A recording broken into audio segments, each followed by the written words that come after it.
Morning. Not muted anymore. Hey everyone. Thank you for the first time question marks. Morning, Lemon. I fucked up the transition there, didn't I? I was meant to be on it. I'm normally like, the song fades, I come in. It's a little bit harder now with the overlap, but I beefed it today. I was doing something else. Fuck. I'm never gonna make it as a radio teacher. Not at this rate. Morning, Rally. Morning, Seppu. Morning, Human Readable. Morning, Plum. Only up from here. Hey, Stray Error. Ooh.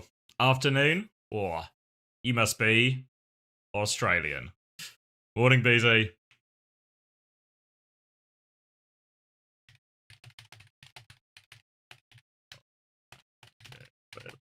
String. And then everything good to go. I can be highest if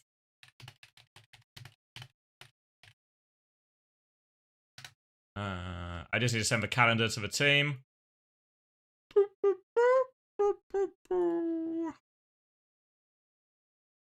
Watched the latest episode of Peacemaker last night as well.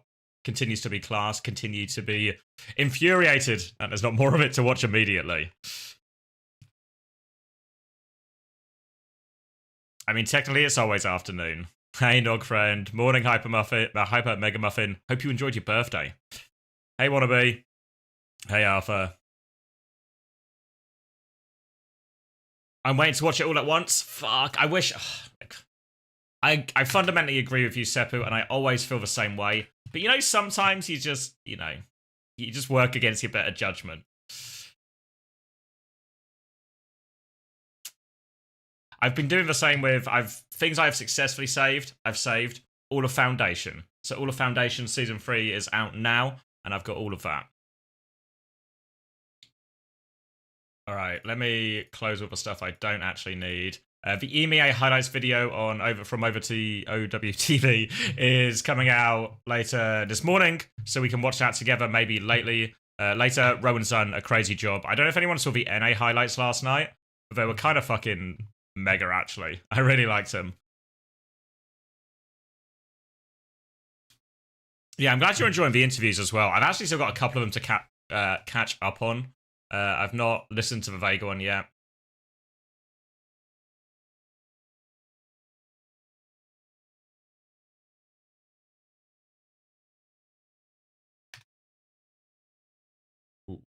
Let me just make sure I have everything in place. I have YouTube video scheduled, article scheduled. I need to schedule the tweet. Maybe I can just send the tweet. Somebody remind me at 10:30 I need to send a tweet. You know, that's what I was hoping for, Wannabe. I wanted a chance to, one, know more about the players, actually learn a little bit about the players who aren't just, the ones who have been around since Overwatch League and everything like that. A chance to meet some of the new teams. I think personally, at least, like, watching a lot of the interviews, like players like PDK, John Tay, I sort of end up really rooting for. I think when I wouldn't have really known too much about them otherwise. When it's 10:30, in like an hour and 40 minutes.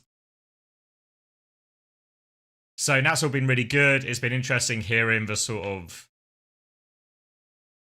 I guess, the sort of mental space or mindset that people are in sort of as they go week to week. And, like, I remember when we were on London, obviously there would be a lot of, one thing Chris was always really good at would be framing the week for us, or framing our position in terms of here's what we need to achieve this week, here's how we should feel about the last result, here's what we need to fix from the last result. And I think actually talking to the players quite regularly offers a bit of an insight into that in terms of how they approach it, both for the teams like Team Liquid, who sort of have to keep winning, and to the teams like Ducks, who are just, like, I actually got a lot of time. I remember, like, the Baz interview last week, I sort of got a lot of time for Baz sort of being like, yeah, well, we're going to get smashed by the teams who are trying really hard, like Secure Extinction. These guys are pouring in the hours, and we're kind of just turning up, and maybe we can hang on a mechanical level, but we can't hang in terms of a preparation and everything else they're doing. So I've got a lot of time for the sort of honesty and what's the word? Realism, I guess, of the situation they're in and their perspective on the things. but now they're still going to give it a crack anyway. Yeah, I thought Leps ended up being like really long, wasn't it? It was like half an hour in the end.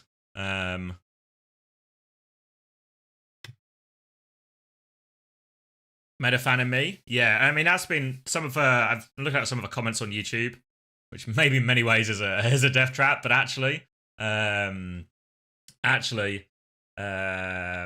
lots of the comments have been like, "Wow, this guy's I really like this guy," or identify with this bit, or whatever it is, you know. It's and that's kind of what I wanted, you know, like a reason to cheer for these people, a reason to root for these people. So I think it's working. Who's the next interview? We've got the Ducks one coming out later with Juice, who made his sort of like mini debut for the Ducks last week, a single map.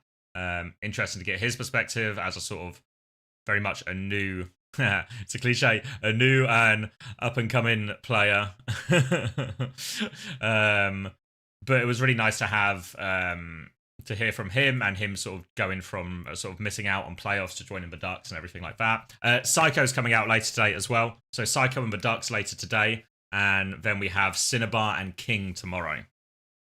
So that should line up nicely with when they actually play their first games of the weekend as well. So that should be quite nice. Haven't heard from Cinnabar before, so I'm excited for that. King, I think, is quite well spoken as well. Talks a lot about, like, because King's been around for a while, you know, you remember this guy in Overwatch League. So he talks a little bit about that. I guess sort of contextualizing what's different between then and now, and how that changes his role in the team a little bit. And Psycho's is like a pretty classic sort of like team in the middle. You know, he puts the pressure on some of the other teams. He talks a normal amount of shit. He claims to be unbeatable. You know, a normal Psycho interview.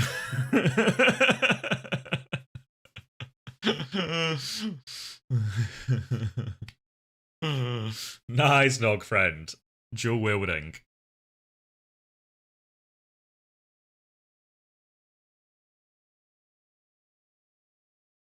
All right, so I think everything should be set. GB's going to source out those 2 videos so they are ready to go. The post is scheduled. Honestly, Lemon, when you see it, it's literally like 2 seconds in. Takes him all of 2 seconds, and he's like, yeah, honestly, I think we might be unbeatable.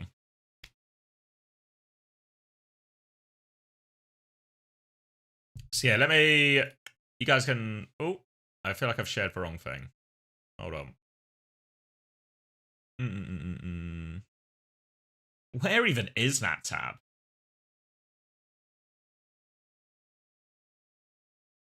This one? All right. That was weird. I swear I didn't even have that. I don't even have Trello open. Did I? All right, mysterious, but I think we cracked it. To be fair, he never said he was unbeatable, just that they looked unbeatable, much like the Titanic looked unsinkable. Shit. I mean, that's fair, you know. You gotta hope for this stuff. You know what I need to do? Okay, wait. Close, Arthur. I need to do my FPL changes. When's the FPL deadline?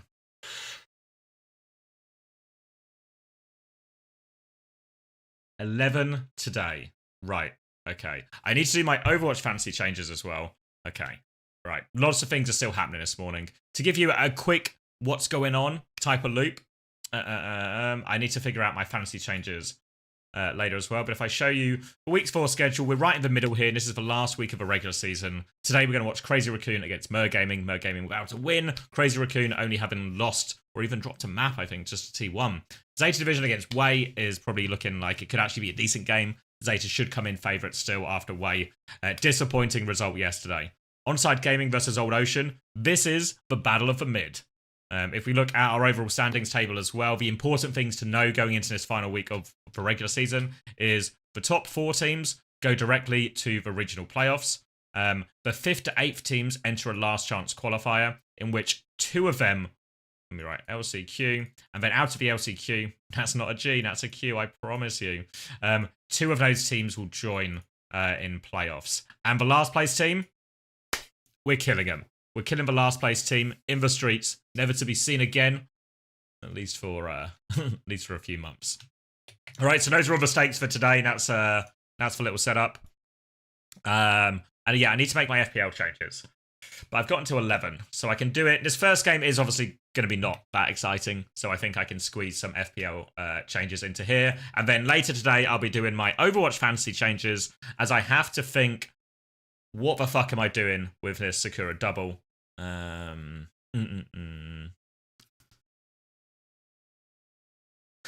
Last place gets shot 3 times in the back of the head. Twitch asked if I really wanted to send that. Full send. Fuck, don't get in trouble with Twitch. Alright, wait, can I give us some background music?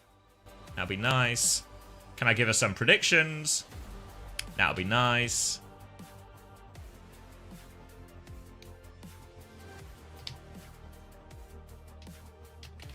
Alright, these might be one-sided predictions, but if anyone feels like gambling, you might get some odds here. Any are so juicy today? I mean, you're not wrong. If I bring up... I mean, if you were here last week, obviously what you might have seen...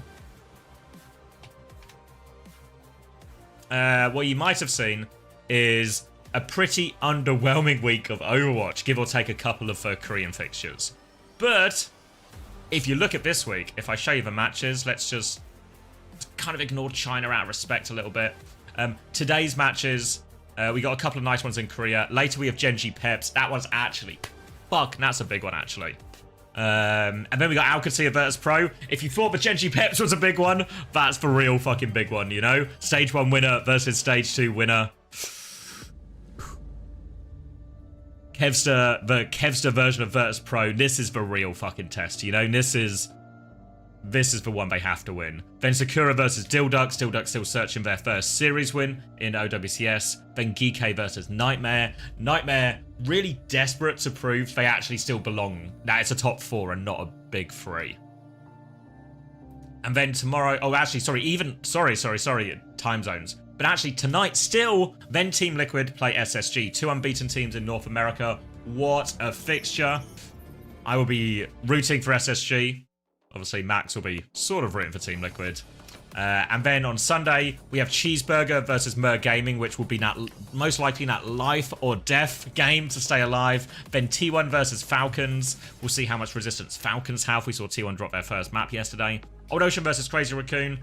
Maybe not the craziest end, but they can't all be bangers. Then Quick versus Good Guys. This again should be like a big bottom of the table scrap. Team Vision versus Twisted Minds. These teams have met so many times in Saudi E-League. Vision have caused problems for them before. So I think that one will actually be really good. Dildux versus Team Z. Again, two winless teams. Maybe unless Dildux beats Sakura on tonight. But in theory, 2 winless teams. So that'll be a super important game at the bottom half of the table. Similar for Extinction Sakura. That's a massive game in terms of who's going to finish in playoffs and who's going to finish 7th and 8th. Streaming all day. Actually, yeah, I'll stream all of Korea. We'll do some reruns because I have to go eat lunch and make sure I got all the stuff ready for the OWTV videos. And then we'll be back on for EMEA. I'll be live a little bit early for EMEA because, one, I have to do all my fantasy changes. And fuck, I maybe have a few ideas for this week, but I need to future-proof myself, you know? We're only 3 weeks in. I need to future-proof myself for weeks 4, 5, and 6. So I'll be doing lots of thinking on fantasy. And if we have time later as well, I wanted to take a look at the OWTV match page because I think it does a lot of things well, but there's a lot of things we want to add to it. So maybe I'm going to be doing some, I guess, sort of brainstorming for stuff I want to add a little bit later. So yeah, so that's a long way of saying, yeah, on all day.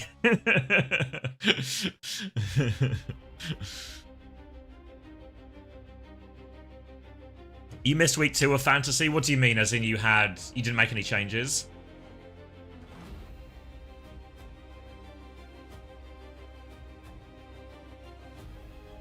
I'm gonna make my way through a sausage sandwich as well.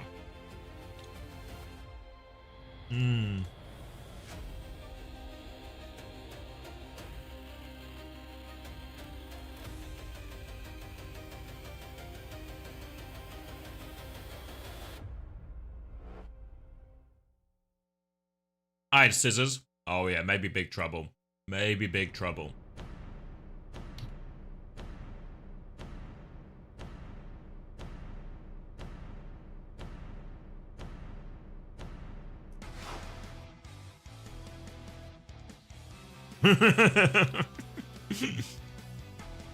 That's for problem errors. They're too good. You can't help yourself. They're too good.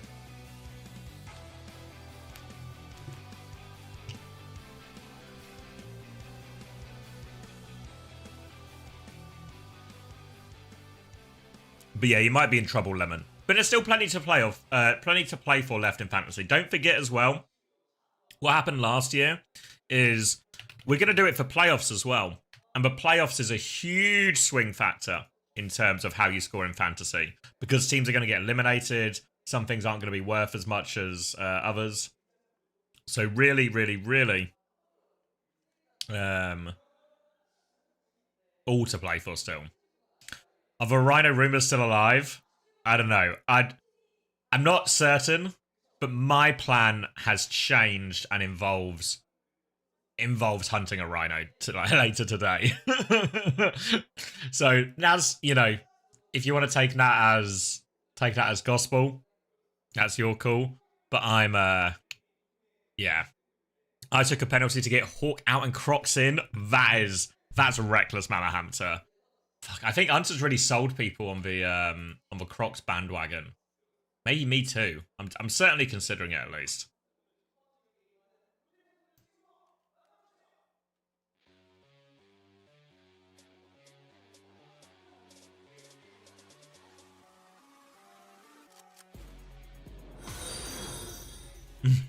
Dipping that hill this weekend. Thank you, Plum. Any believers? I mean, Ducks have a double, right? A pretty winnable double. Maybe I should get Frothy Philly. If I get Frothy Philly, my DPS could be Sugar-Free Kevster. I mean, I have no future plans to that. But what a week I would have. Well, Lip is here. Yeah, as promised, right? He's back after his break.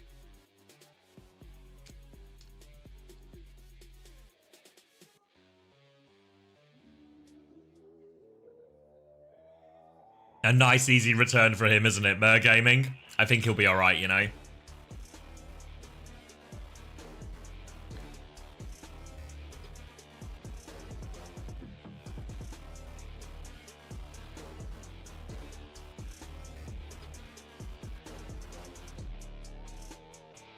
The Frothy Philly Gambit needs to pay off.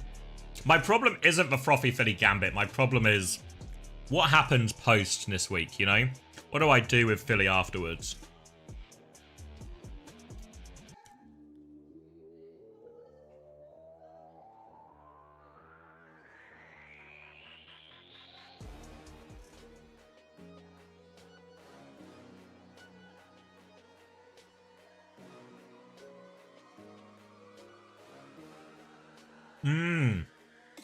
Lip and Spint in. No, he sang.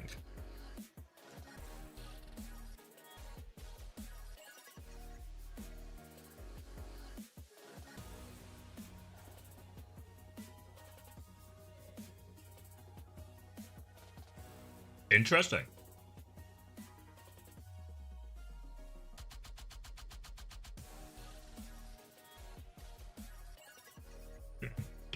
He's taking his turn for his annual leave.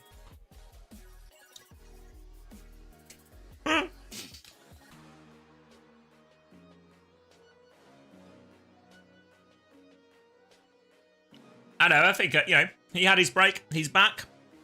Sombra is viable, pretty viable in the meta as well, so it all seems to line up nicely.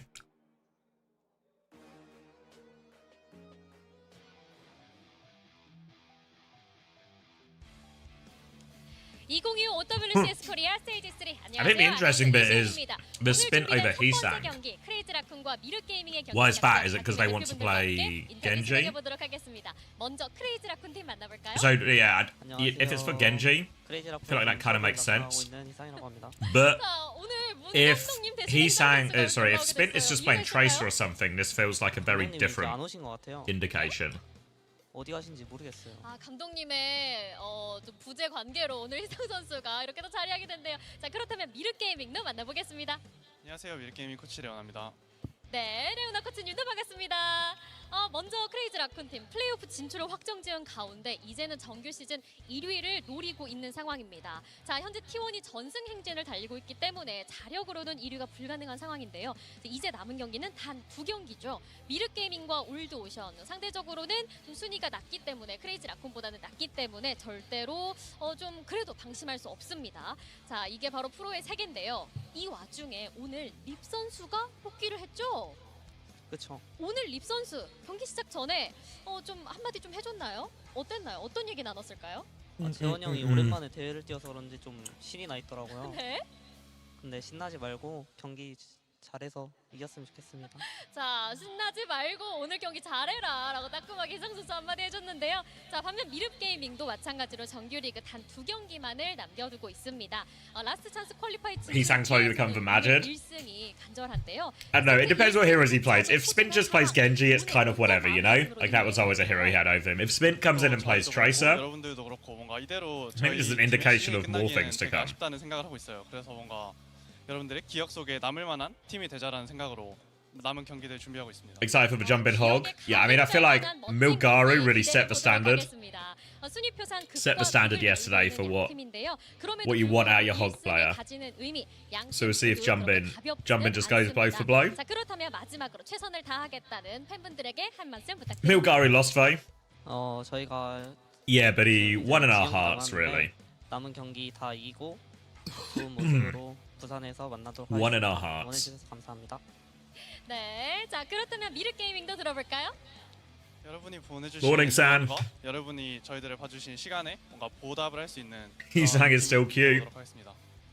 네, 양팀 He's so short, actually. I mean, I know Hisang's really short, but I guess what's also... I didn't realize Lee Si-yoon was that short. 체크해보시죠.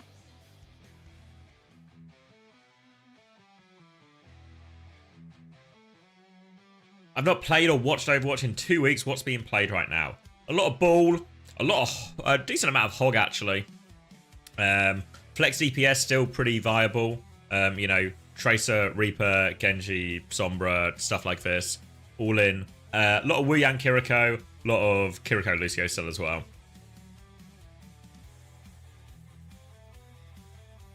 You think MIR's coach is just enormous? It's all relative, isn't it? Yep, Lip is back in starting lineup as well.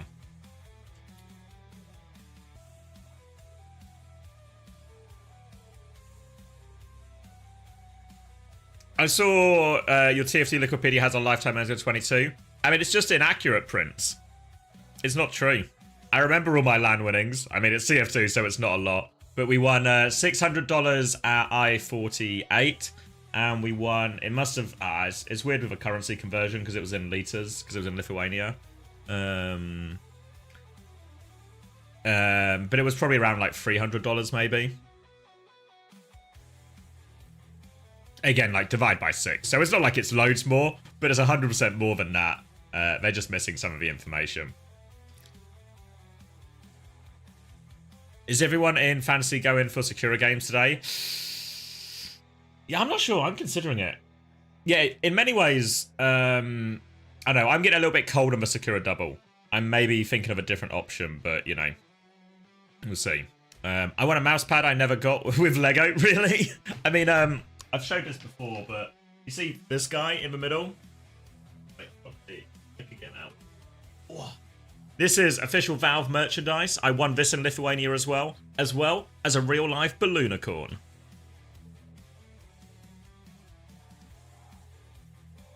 So in many ways, that was worth a lot more.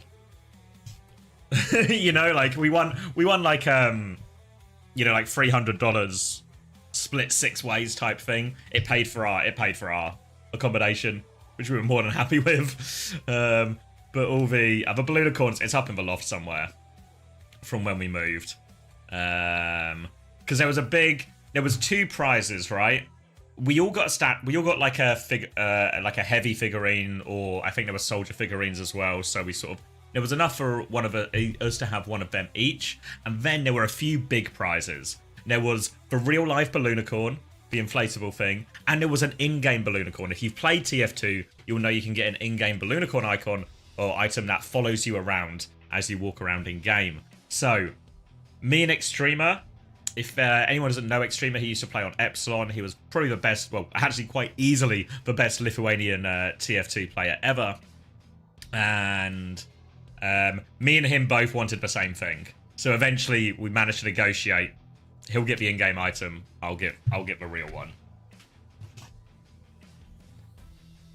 Big Valve guy, really just TF2.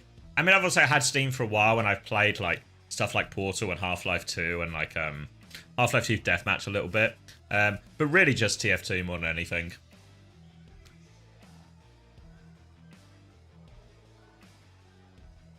Alright, Roadhog ban from Crazy Raccoon. Not entertaining this. Hating this week for fantasy, like, do I cut checkers and get Psycho, try to swap CJ for Z or Astro, or am I going to get cooked if I do that? I don't know. I'm having a lot of the extreme of a demo player, yeah. Yeah, we were on the same team at Lithuania LAN. So, Hello. Morning. How far yeah. into the Go pre-game on. slop are we? Bands on screen. Done the Do interviews. they go... Like, They're doing, just- are they going quick today? No, it's just, I mean, this is like their new pace, you know, the stage 3 pace, like Yeah, the a 12, 13 minutes minute. past the hour pace, yeah. Yeah, I think I have to do it down to my stadium game then. Whoa. Oh yeah, we just literally just Shame. got music. Oh, are we in? Yeah. Yeah, we're going. Yeah, we're going in. I'm closing the game. You know, All right. Streamer? We don't have to put this back. Where is he? Right I there. need a clean feed. You need to clean feed? Hold on, I was showing I'll find it. I was showing the children my pictures. I've got a method of getting this clean feed up. I'm sure of it.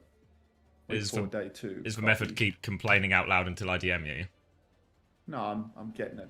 I've sent it to you. Oh, I've already got it. We're in game. Clean feed. Bang! And there's no sound. Huh, I have to fix that. Alright, I'll start.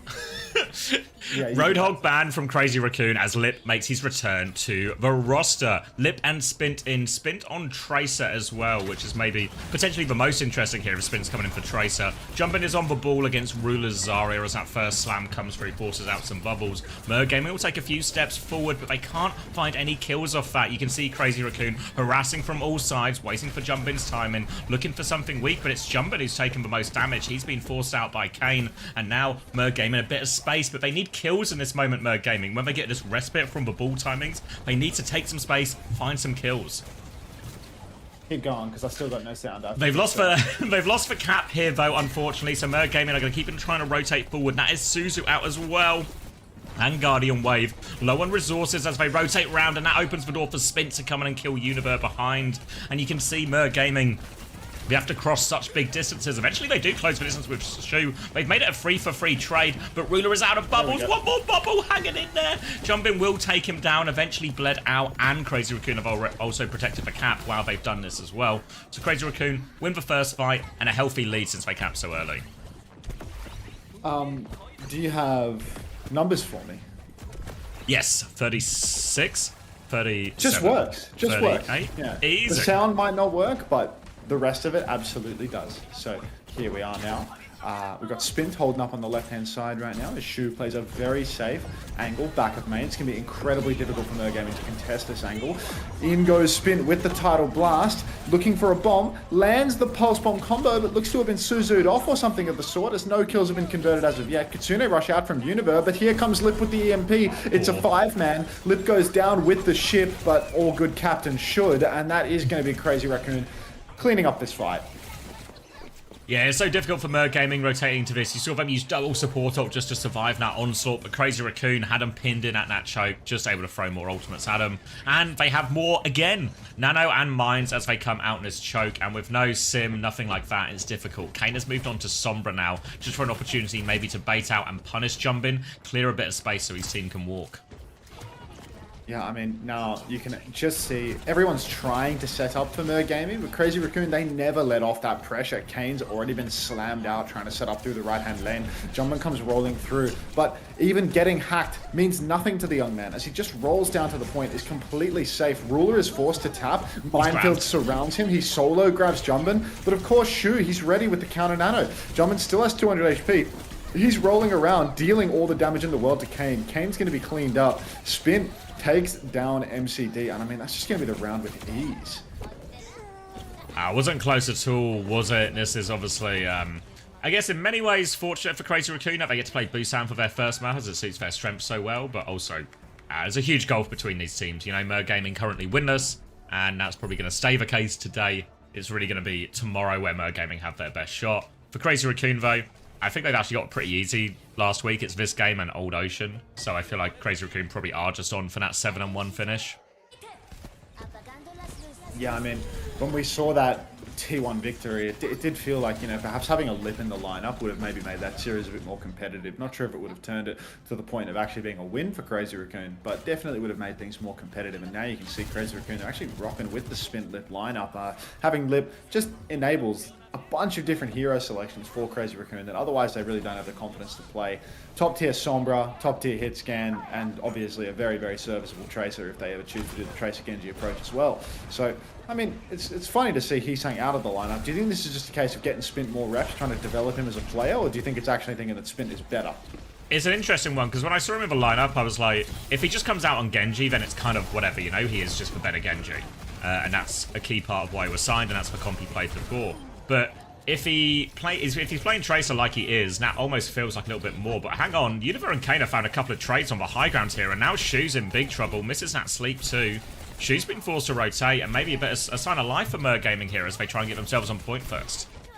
Yeah, a little bit of a sign of life for Mer, and it does feel like Crazy Raccoon ever so slightly taking the piss, rolling out on the Ash in the big 25. Double flex is all the rage. Kiri is meta non-stop, which means that the Ash just gets dinked off high ground cross map randomly, but here we are. First cap has gone the way of Mer Gaming. TP out for Kane, gets him back in stealth, and the Zemp has actually found Spint. So a really nice second fight opening here for Mer Gaming. Ruler jumps backline, throws down the bubble, which blocks the supports. Even though he gets slept up, they're still able to kill Lip, because once again, two supports pocketing each other inside the room. No help for poor Lip.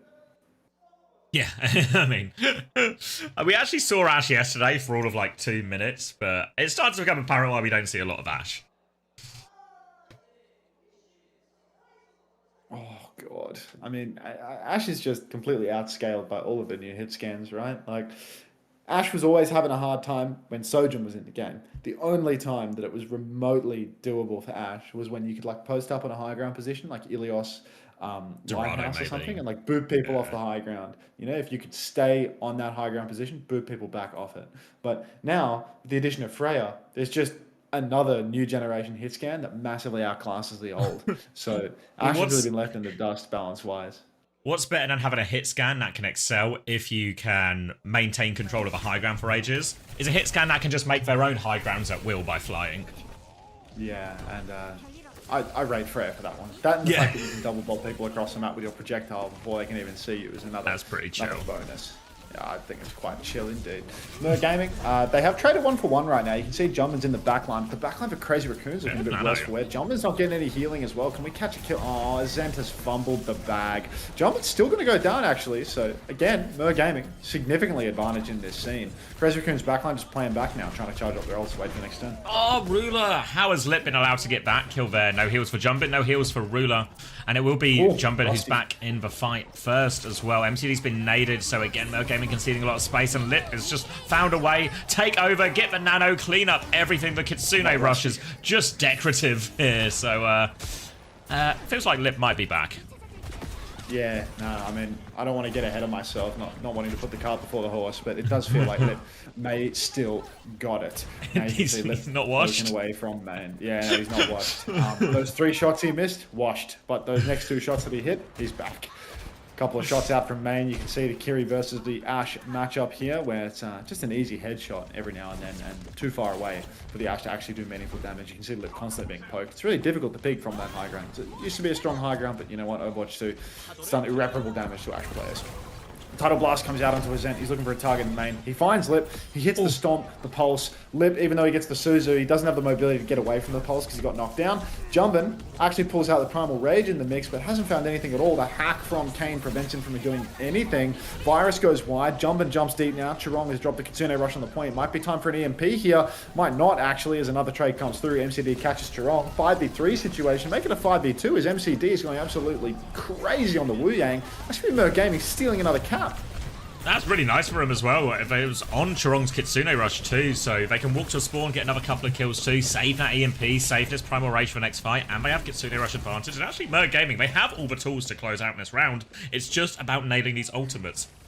Kane looking like he wants to go first from this top area now, waiting for them to walk up. Crazy Raccoon, the answers aren't great. Lip has gone to Sombra, but Shu doesn't quite have that nano yet, as Kane is just patiently waiting his timing, but the backline is in here. Is he going to force it inside? He is. He's going to solo EMP Chirong. He's there. Shu is really far back, so they get the kill and they force him away. But it's a quick fight, but this hasn't really helped Crazy Raccoon all that much. They're still behind on ultimates.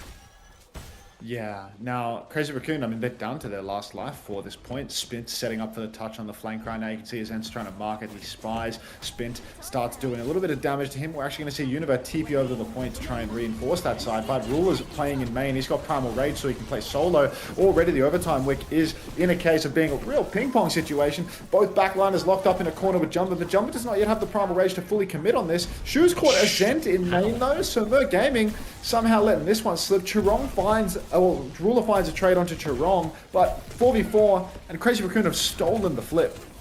Yeah, the flip here is buying Crazy Raccoon so much time. They don't have to commit to that now. Ruler has cleaned up Lip. Pulse Bomb onto the floor. MCD will avoid that one. Taking the duel with Spin. Recall has been forced, but meanwhile, the rest of Crazy Raccoon, they're just falling. MCD's going to spam him out, but now they go towards point. Jumpin has a Primal coming back, but Crazy Raccoon, they're going to need a touch before that here. Support's back in main. Tidal Blast is going to go out. No escape here for... maybe yes, escape for Chirong, actually. They've fumbled the kill. They're still getting the touch now. Jumpin is back on with Primal, and the plot armor for Crazy Raccoon. It's still intact for now, but they need something out of this Primal from Jumbin. Gonna pop it now, looking at the backline. Juggle is good. Suzu has been forced out. Juggles for Winston in as well. Ruler's going to die. Shu's gonna get the kill on the backline, and all of a sudden, Crazy Raccoon have flipped the point. Nothing ever changes. I mean, such a fumble for Ruler. Gets his ankles absolutely shattered by Chirong there. That was a... it wasn't a nano turn, it was a Tidal Blast push turn where Ruler has just... he missed the entire fight. He didn't even kill Chirong at the end of it, you know? After that Guardian Wave, you saw it. Like, Chirong just takes the mini, slips inside, and Ruler didn't camp out the door properly, and he managed to get away. So, absolute disaster now for Merc Gaming. I mean, they have their final chance at a recontest. They need to tap through the coast. Kane's already been marked out on the high ground. He's 10% away from the EMP, but I mean, Lip's already got an EMP. Drops it on MCD. MCD's just dead. And now Agent has to touch the point all by his lonesome. Mini health pack hacked up on the coast, so Kane cannot fight that one. Shu, fighting in main, drops the self nano. Oh well, not a self nano, drops the nano, but hits the sleep on his end. Kane's EMP catches nothing, and it's just a 2-0 for Crazy. Fuck the plot armor on this team. I'm sick of it. It's just outrageous, isn't it? It's like the perfect situation for Merc Gaming to close out that round, and then even that last fight, there's maybe a sign of life, you know, but then Shu hits every single cooldown and gets the nano out and gets pocketed by Chirong, and just any hope evaporates for poor Merc Gaming. Just crooked. Just crooked. Backline's too good. Backline's too hard to kill. Even if Jumpin has a couple of dodgy lives, still somehow, some way, just pulled back. I mean, there's Every damn time with this team.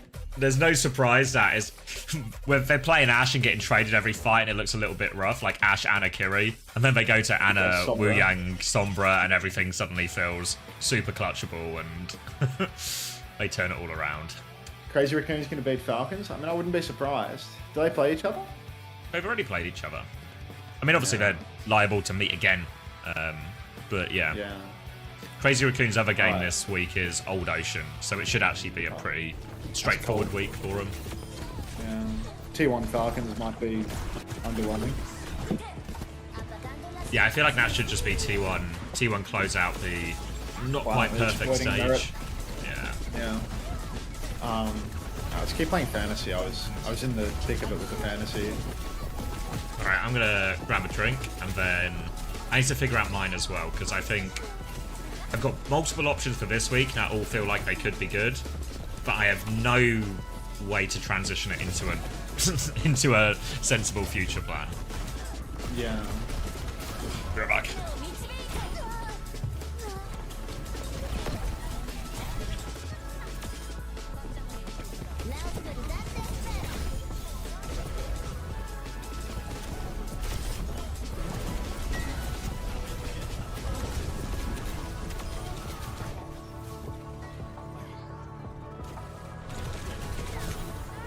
Trying to get both layers on here, if you can't tell.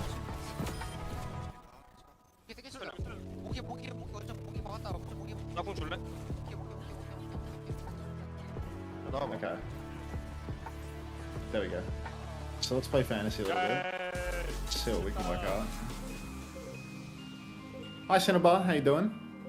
Yeah, they love the crispy audio in those highlight feeds for some reason. Alright, so like, these were the trades that I was considering, right?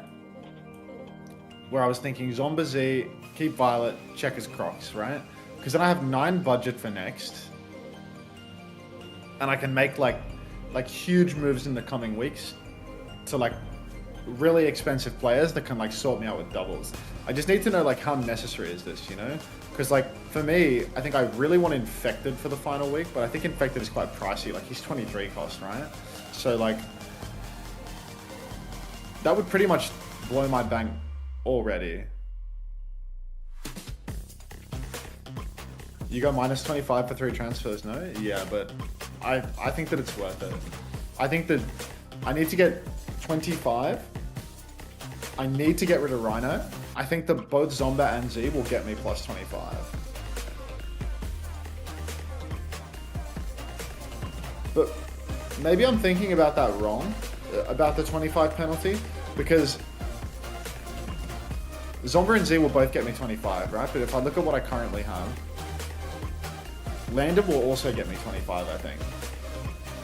Like, is that even reasonable? Like, to think that Landon will get me 25 in a hard game? Like, he got 33 in the Twisted Arcadia game, right? Like,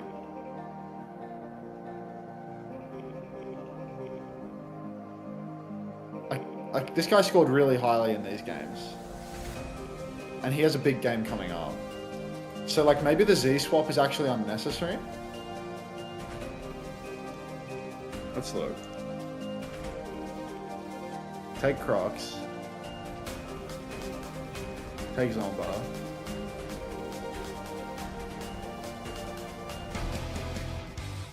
What I can do is I can take Crocs, I can take Zomba. I incur no penalty. I have 3 budget in reserve.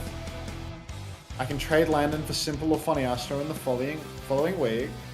I'm not trying Zeb. I'm not trying Zeb. We good on that. We good. And then, what does Violet have for the remainder of the season? Because I feel like Violet's a keeper until week 6 for me. Like, Vision play Quick, Vision play Peps. So like, Violet's good for 2 more weeks for me, you know? Like, I can tank the Vision TM, because I really don't think that he'll do... I hope he doesn't do that badly. And then I can have Violet here and Violet here. I think week 4 might be the Ultraviolet double though. I'm back. Hi. Maybe week 5 is the Ultraviolet. Yeah, week 5 is the Ultraviolet double. So I might do Ultraviolet week 5, like Violet for Ultraviolet in week 5. It's a Zeta versus Way and Old Ocean versus Onside later today.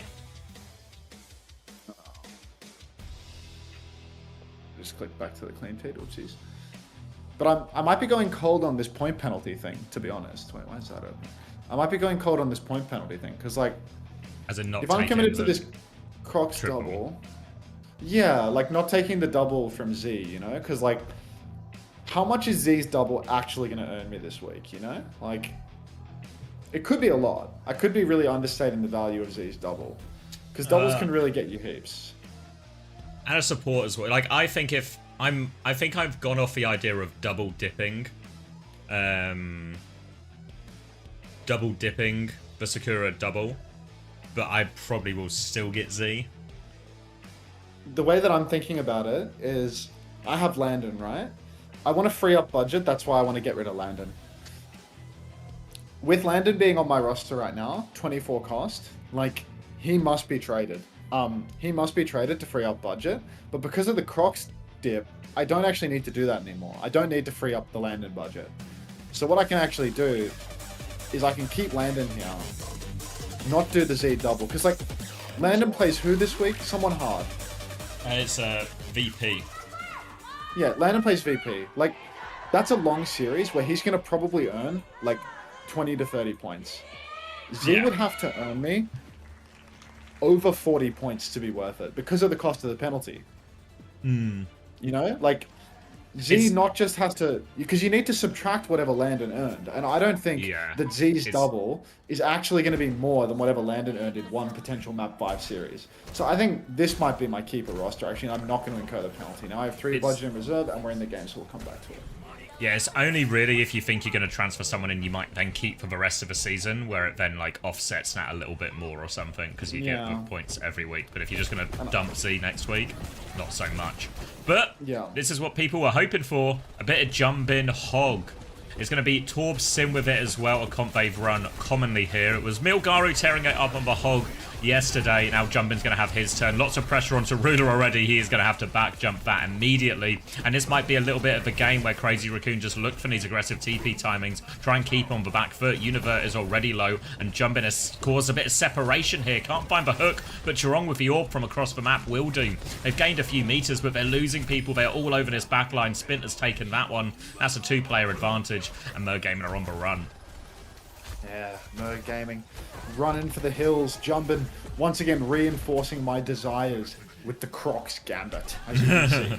Jumping on the hog. I mean, Croc's gonna be playing for all those fantasy points this weekend. Taking damage, healing, taking damage, healing again and again. You know, just get me as many stats as possibly can. Jumping now, playing very forward, goes to the hook on Azent. Azent, you know, quick to the punch, drops the deflect, will not be caught out by that one. But Mer Gaming, they're trying to swing back inside, they're trying to bully back Jumpin, but the Sim making things quite awkward. Tidal Blast available for MCD as they come out here. Kane is low though, so they have to wait for that. Ruler has got himself onto the high ground, but Lip has the TP, so he can force the TP out defensively, but doesn't get all that much else out. Now the Sim wall comes through. Kitsune rush from shoot as well. Tidal Blast onto Ruler, looking for one of those stuns. Just gets deleted by all of that damage. The Torb does so much on that Kitsune rush, and the Tidal Blast does nothing, or nowhere near enough to actually save them. That was double support ult for Mer Gaming as they lose that fight. That's a very, very pricey one indeed for Mer Gaming as now. Oh, no support ultimates for the retake. Checkpoint conceded in less than 2 minutes, even though Mer Gaming got that initial push. Consolation prize, they found Chirong pre-fight. Little pick onto him, uncharacteristic for the man, but these things can happen to literally anybody, even the best in the world, even Chirong. Now you can see Univert swinging wide, just trying to take that side space, bully Crazy Raccoon away from getting any more push, but Ruler has been hooked right in. Instant kite back from Crazy Raccoon though. They've got fantastic discipline. They force a skill exchange and they just TP up to the high ground. Now Jumper's going to drop back down to the ground, farm up some more fantasy points with that take a breather, and step back over to the payload. Chirong's going to be back in the mix right now. They've TP'd up onto the right side high ground, trying to find a pick. But again, happy to take the neutral until an opportunity presents itself. Ruler has for Primal as they hit this dive onto the high ground. Now he's looking to juggle the Torbin. Lost a couple of 100 HP. Can still keep going though. Looking to try and get on the hog, but the kite is good. He's just taking so much damage here. Killed the turret. Blade is available for a Zed, but he's awfully low. But now more ults to throw in. The EMP hits free. They're looking for the kills though. They're also low, Crazy Raccoon, but they need to finish this while the hog is healing through all of it. Zed can't finish the kill. He jumps into main. He gets for Suzu. There's a Molten Core out. Ends up being a 1-for-1 trade as Spin comes through with that turret out as well. Full beam onto him. No chance to use that blade. Univo with another Kitsune rush comes out to turn the fight, but they lose MCD. They're trying to go forward, but again, Ruler just forced to back jump constantly. And it's egregious. It's so hard for Ruler in this matchup. Yeah, Ruler's getting absolutely worked in the neutral right now. Crazy Raccoon. Oh, just keep on pushing it forward. Sim wall available. Whole hog as well. You try and dive deep with the primal, or without it, you try and dive with a blade. Jumpman's going to rip the whole hog and start booping you around, making things far too difficult for you. MCD with this Tidal Blast, he needs to come up huge, but the Tidal Blast combo, it's so difficult to execute versus the whole hog because you can boop everyone away. Out comes the blade, Guardian Wave, whole hog, and still, despite all the displacement and the TP, he finds a kill. Miracle from Azent, 2-for-2 trade. Symbol's up on the objective, and Crazy Raccoon, despite being neutral in the fight, even on trades, they just keep pushing forward. Yeah, drop the symbol in now, and Merc Gaming just going to kite that one out. So they've at least bled a lot of ultimates out of Crazy Raccoon, but the lead they've had to concede for it has been significant. They're pushing forward now. MCD will clean up Shu, and Merc Gaming can at least get it going forward. They should be able to get out this high ground for free at least. But it's a long road back from this. Jumpin is still threatening on the flank as well. Chorong now back on the Lucio to threaten that. They want to punish him here. Jumpin's taken a lot. They don't get any kills, but they have at least forced him all the way back. And Crazy Raccoon are a bit all over the place. The DPS are just here right now. Azed coming from one side, full beam coming out, but Lip will get shut down. Going to be another swing from Spin, trying to get out with Jumpin, but Crazy Raccoon are really trying to force the fight here in a difficult situation. Now you can see now Spin rotating over to the opposite side. Lip's actually been back spawn, close spawn's disabled, but Sim's always back relatively quickly. You can TP yourself right out of spawn, of course. Right now though, Crazy Raccoon just holding the high ground position as best they can. Spin's been taken rather low. Suzuki comes out from Shu to save his life. Dash on from Azent, he might be able to find that kill. There it is, but a trade onto Univer. Chorong's down as well though, so very, very winnable for Mer Gaming. They're up a man, and they have car control. Yeah, Zen's going to clean up Chu there as well, but Jumpin is still lurking behind. They need to go deal with this Roadhog threat. He's got 2 kills. He's just an absolute nuisance. He's going to get TP'd out as well. And Jumpin just doing everything to disrupt Mer Gaming, stop them getting any more meters on the board. And he will keep anchoring this point, and it's so frustrating for Mer Gaming. Mer Gaming, anytime they get a lead, Jumpin Hog, they had to find a trade. Disgusting little hook comes out. Pick someone for nothing. TP up onto the high ground now. TP's been broken immediately. Shu drops a Kitsune Rush, but you can see immediate kite for Mer Gaming. It's actually a really good trade. It's a rubbish Kitsune Rush in all honesty because Mer Gaming had all their cooldowns still. Tidal Blast comes out. Azent is going deep for it. He stuns up poor little Spint. Even though Shu drops the Suzy Q, not going to save his life. 5v4. Mer Gaming have the advantage as they rip out the Primal Rage as well. Primal Rage is out, Whole Hog counters out now a little bit, but Jumpin again finds another trade. I don't know if it's enough to win this fight as he's now completely isolated. Suzu to try and get back to the team. Not really that isolated at all, is he? They still have more ults to throw into this Mer Gaming, but all the turrets, everything is just slowing them down. They have to clear all this stuff. Ruler's on the back foot. Kitsune Rush to keep going now. Jumpin's going to kite round to the high ground. Look to find a trade out of this. They're coming to push him. Beat comes out now as well. Doesn't catch Spint though. Does deal with the blade. They'll trade that 1-for-1. Ruler is in also deep. Does get to the Mega actually, but he is getting fried in here by the turrets. Lip now getting all the cleanup, and it looks so good for Mer Gaming. They're kiting out a reasonable amount of these ults. They have the pushes, but as soon as they have to go into like pieces of the map that are like this, it's so difficult. And Jumpin will help confirm that final kill onto Kane as well. And back on the front foot, Crazy Raccoon. Yeah, so great right up until it wasn't for the Mer Gaming side. Crazy Raccoon pushing deep yet again. Already close spawns re-enabled. Simwall's online. Kitsune Rush is online. It's going to be a brutal one here for Mer Gaming. They want to stop the car, but they don't have the odds to do it. Ruler's actually just been pre-fighted. He's jumped over to the side for space and just been absolutely whomped. You can see Jumpin, he's got that perk that gives him more damage in the mid-range, and his right clicks do so much damage to everybody. He's just bearing down on Mer Gaming right now as they get boxed into spawn. Kane's trying his best to drop a couple of bolts and keep his team in it. Spin's actually been taken down by MCD in the wings, though. Simwall up on the cart. Crazy Raccoon don't want to let it go. Coming back through now, Suzu out. There we go. Bolavo. Kadeos finds the trade. Kane gets 2 actually here. Jumpin has killed 2 on points, so they have to still go deal with that one. Univer has taken over touch. There's a high charge Sim. Amber Hog still around, but the respawn should be enough for Mer Gaming. They're playing it patiently here. They're not going to run into that room until they need to. Now Ruler is back. They can force a TP out of Lip, get him out of there. And again, you see, even when they're in these advantageous situations, it's so scary to push a few of these Crazy Raccoon heroes. Jumping up on the high ground right now. He's holding this space. He goes for cheeky little hook, but finds not a whole lot. Chorong is down. Azent is just going to slice and dice right through him. One-man advantage for Mer Gaming, but Lip is behind. And I mean, he's quite difficult to clear, but does he need to be cleared? Jumpin tries to hit the one-tap on poor little Ruler, and it looks like he might be on it. Tidal Blast comes out, saves the day. Ruler jumps back up onto the high ground, gets instantly booped back down. Lip's got 2? 2 trades from He's Lip. behind. What? If he takes the Mega here, he's going to get another one. Oh, no way. Lip is just 1v9 on the Symmetra right now. Spint is in the spawn. They're going to kill Ruler. This poor guy. I mean, I guess in hindsight, the answer was maybe we didn't need to go deal with Lip. Jumpin will clean up on the point.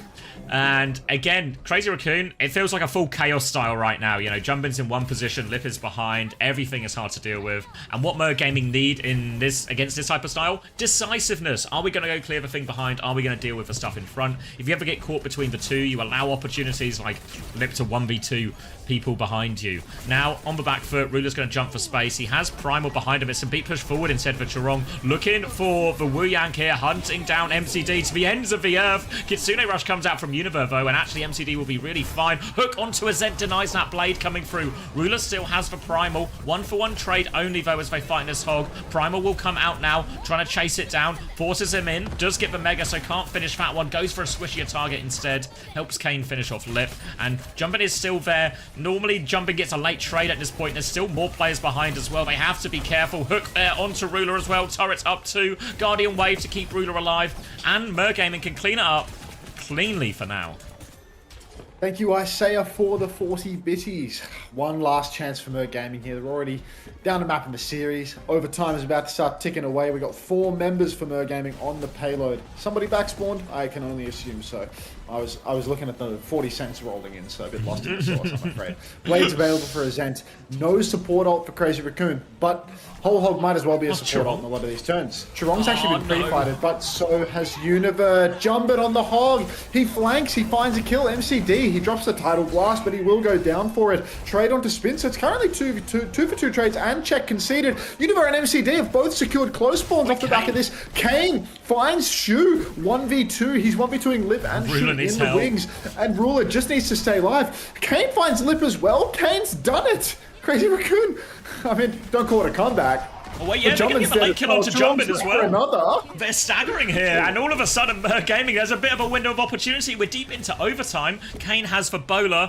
The catch is Crazy Raccoon have the Kitsune Rush and the whole hog coming back, so it's a really difficult fight to win. Might need another big helping hand from Kane. Needing this Bowler to connect onto something here. Crazy Raccoon will come round the corner, looking for that TP. Just a fake one onto point as they walk forward. Hook is wide. Kitsune Rush out now. Ruler is getting whole hogged. He has to jump back, and Zed is going to hit the deflect. Bowler out as well. Damage onto Jumpin, but not enough of a kill. The whole hog gets one. They're all getting pushed away. Kane leaps onto the point to get the touch instead. Pulse Bomb is wide from Spin, but they're all having to throw themselves at point here, and just not quite the ults in time. 96 on the Kitsune, 88 on the Primal, and Crazy Raccoon convert the ult advantage in the end. Shouldn't have called it a comeback.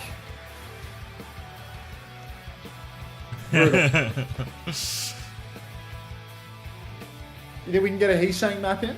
Little cheeky Heesang map 3? Don't do that, Sethu. I mind. I haven't watched in a few weeks. Is Hog meta or are CR just running it for fun? I mean, that particular map, it felt like they were just running it for fun, but it's actually, it's reasonable in the meta. Okay. The other consideration that I think I should be having here is Croc's Gambit. I have 3 budget, right? So if I don't have Crocs, if I get rid of Crocs, then I actually have nothing, right? So like, the only other consideration is like, is it somehow better to take like KSA? Because KSA, Twisted has a double. I just don't think I can afford KSA, I think I'm too invested in these other roles, so I don't think I can afford KSA. Like, I'm using my 2 transfers right here. Crocs is like my ace in the hole, like my earner for this week. KSA does not have a double this week. He has a double next week. And like, there's no freeing up my budget until Checkers and Landon are off the list. Checkers and Landon are just like definite keepers for the coming week because they have like a big match coming up, like a big long match. So like, even though they're expensive and they don't have a double, they have like a potential barn burner versus Virtus Poo, right? Yeah. So like, if they have that, I think I just sack that double completely. In terms of thinking about getting it for the tank role. Like, the only way that I'm potentially getting it for a role in that is like, I have 3 budget in reserve because of Crocs. I keep Crocs even though he has like a dicey double, like he has a loss and a win, and I just trust that he can go like relatively positive versus Gen G. And then I trade out Zomba for like actually, I think the DPS on Twisted are both incredibly expensive, right? Maybe Psycho's not that expensive? Psycho's 22, I think. Yeah, I can trade Zomba for Psycho in the Twisted Okay, yeah. League. And then I can trade Landon or Violet. I can trade Zomba for Psycho, and I can trade Landon or Violet for Simple or Funny Astro, you know? And then suddenly I've got the Twisted Minds double slam dunk. And I'm like slowly lowering my cost base to the point that I can afford other people down the line. So I think that's definitely the move. I think just being able to sack this Crocs double frees up so much budget for future thinking. And then I can start paperclip trading on DPS. Like, I can go from... Once I've done that, and I've done Psycho Landon, when I've traded Landon down to Simple, that will have me net same budget. I'll have 0 budget once I've done that. Hopefully you're following along, chat room. But I'll have 0 budget It's there. a spin an apple type situation. You have to be able Yeah, to... you need to be able to spin. You need to be able to spin an apple in your head to understand what I'm saying right now. All right, cheers. See you never. Shin. Wait. Rut Sensei 883. It's not hard, man. I'm going to deafen for a sec because I'm going to do my FPL changes, and I presume you are very much not. Yeah, sorry, mate. No, you're really reasonable. What I need to think about is the fact that it would be nice if I could pick up like an ultra vibe. All right, I'm doing my FPL quickly. Not seeing map type. No, we're still on a break. All right, FPL changes, FPL changes, FPL changes. I have 1 hour and 15 minutes. Chelsea looked utter arse versus Bayern. All right, let me go to pick a team first. I've got 1 free transfer. This is my current starting team. So I think Sales is fine. Tarkowski isn't great. Maybe Tosin and Van der Ven are fine. Maybe I put Diouf back in. Who the hell is Diouf? He's like the wing back for West Ham. He got a load of assists pre-season, but then yeah. You're ranked Dubravka today? Yeah, I mean I have Dubravka on the bench, but I don't know. I know Forest don't look as good anymore, and they've lost all their aura without Nuno, but it's still only Burnley, right? So I'm hoping. Maybe I actually want Grealish ahead here. Yeah. Let me save that for now. And the only question is, who do I go for a sub, right?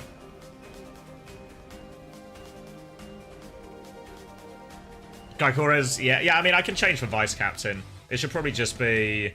I don't even know who it should be. I mean, I would say Wirtz, but Wirtz literally never scores. You're captain Bruno today. I mean, I have a transfer as well. The transfer I was considering, tell me if this is too greedy, but what if I change to Isaac? And then maybe even captain Isaac. No shot? You don't think Isaac scores?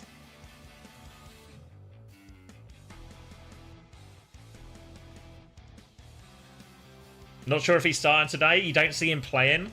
Because originally my plan was to go from Gaikores back to Ekiteke, but now Nat's spot in the Liverpool starting lineup is really... Suravasa as well, Juby, for the map. Is now really 50-50. I mean, that's the only thing that feels bad about it. If I restore... restore... Your question was, can I afford Salah? I presume the answer is no. I've not actually done the math. No, like, no way, right? Yeah, 3.6 million out. No way.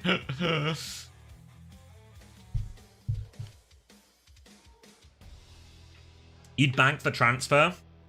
You think Everton are going to show up big today?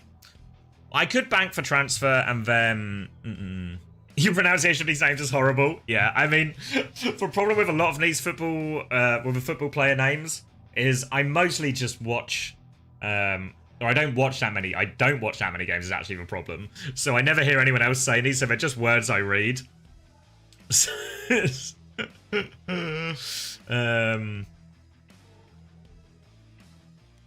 don't know. It's... Do I trade a defender instead and get a better defender option? Is that worth the transfer? Or is all of this just okay?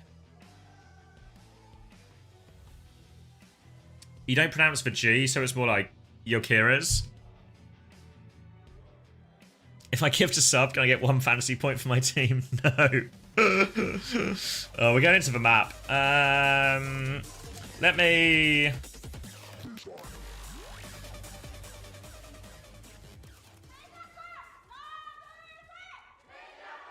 Let me just leave that for now. More like Yokores. Hold on, I need to do my draft changes as well. Can I do them quickly? I can do them quickly, I think. I can do them quickly. Is Kunyu actually going to play? Oh, fuck. It's literally already starting. I'll come back to it. Fighter. Lip is playing Sojin in the current year. Thanks for the send, X-Ray. I appreciate that, bro. Univer, 2 kills on the carry. Pre-fight pick onto Lip, takes down Shu as well. The old man of Crazy Raccoon getting bent over a barrel. Spin taken down by Univer as well. This guy's got the god hand on the Kiri. Mer Gaming, reasonable comp. Crazy Raccoon trying to play something a little bit old school. Again, avoidance of the double flex matchup. I don't know why. I'm not sure why they're playing the Lucio variant of this comp, but go for gold, boys. Go for gold.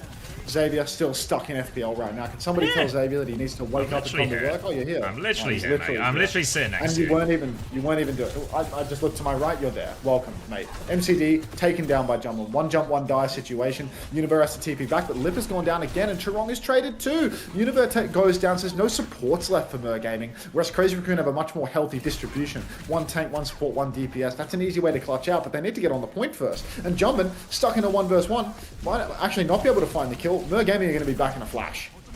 Yeah, Jumpin now waiting for that pocket from Shu, trying to top themselves up. Gonna be a Kitsune rush, slightly ahead for Univer, but not all that much in it for now. Oh, Wraith has been forced on point for Kane. He's gonna try and regroup with the team. As for Jump On, but Lip chases that one down, and the Pulse Bomb connects for Spin, so all of a sudden, it goes heavily in Crazy Raccoon's favor, and they can get a very scrappy retake across the board. Yeah, right back into it now, as you can see. Spin, Chirong, and I think it was another Spin, actually. I don't think it was 3 different people finding final blows. Wake up, man. Wake up. I'm not having another coffee, though, because I'm going to try and sleep 6 hours after waking up. Wait, can we do some numbers as well? I think I might be slightly behind. 32, 35, 36, 33, 37, 34, 35, 36, 37, 38, 39, 40, We're in sync. 41. Perfect. Beautiful. Perfect. Kitsune Rush available for Shu. Double support ult for Mer Gaming. If Mer Gaming go quick here, they can get the fight done before Chirong can get the beat online, but they need to take a little bit of space first, and that might be all the time that Chirong requires. You can see backline for Crazy Raccoon playing far. They want to pull Mer Gaming in, and they are going to get what they want.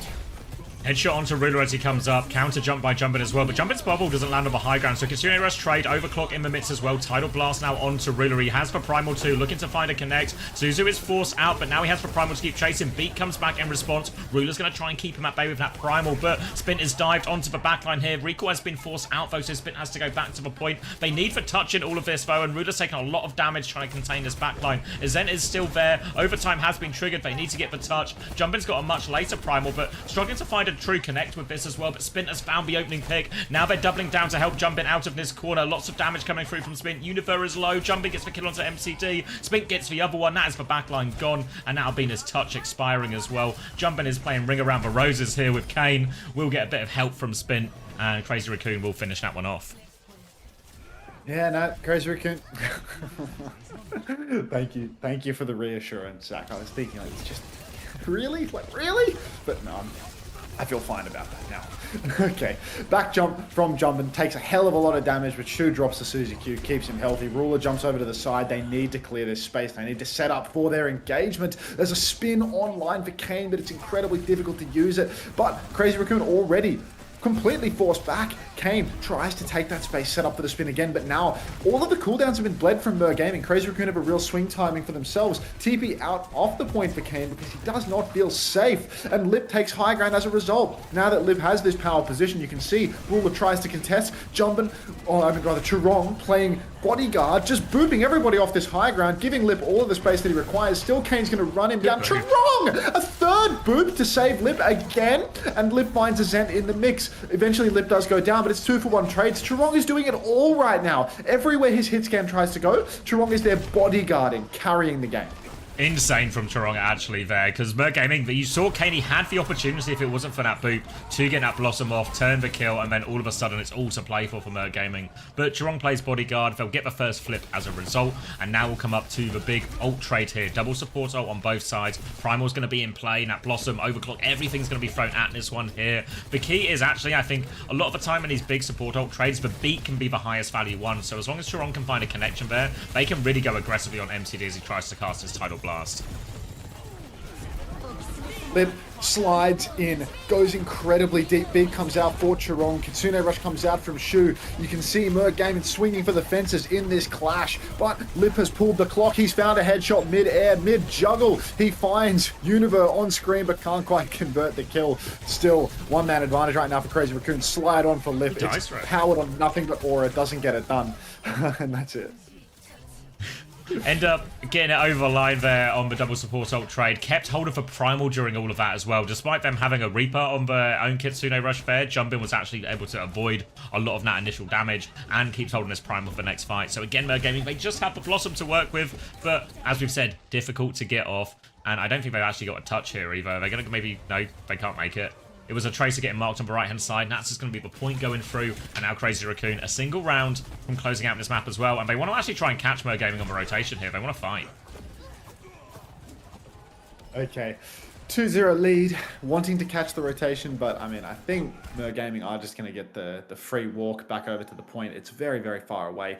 Both teams are going to be able to take an even fight by the time the unlock happens. I hope that answer was satisfactory. OWCS. Now you can see it jump in, face-to-face fight already, but Kane has gone deep and he finds the spin for once in his life. Chorong misses the boot. The Suzy Q from Shu was missing in action as well, and that early tempo spin for Kane just has cleaned house. Still 2 for 2 trades. Oh no, MCD's down, Univer as well. You can never count these guys out. Jumping on the bubble, he dances to perfection. Spint goes, takes down a Zent right next to the Mega Health Pack, and I mean, it's a spawn camp all of a sudden. Crazy Raccoon get the cap. Chorong closing that one out and jumping and gets it all done alongside Spin in the front line there with the back end of that Primal. Now we're coming up to this big support ult trade again. But Merc Gaming, one thing that their support ults don't necessarily do is help keep their backline alive. They're going to take this fight early. Kitsune Rush is not traded. MC doesn't have the Tidal Blast yet, so it just goes down. And Jumpin, they'll just delete him here. They catch Merc Gaming with this early push. And it's going to be a quick reset for Mer now. Forced all the way back into spawn. Yeah, I mean, Merc Gaming, they have basically 1.5 shots at this one. If they take their time on the retake, this will be the final fight. It's already 44%. So time is ticking down. Kane walking out of spawn on the Reaper yet again. Looking if he can find anybody playing close, but you can see right now, Spint is just scouting out. Already jumping, diving spawn, finds these supports in spawn. Lip tries to flip in, Chorong drops the beat, but it's late.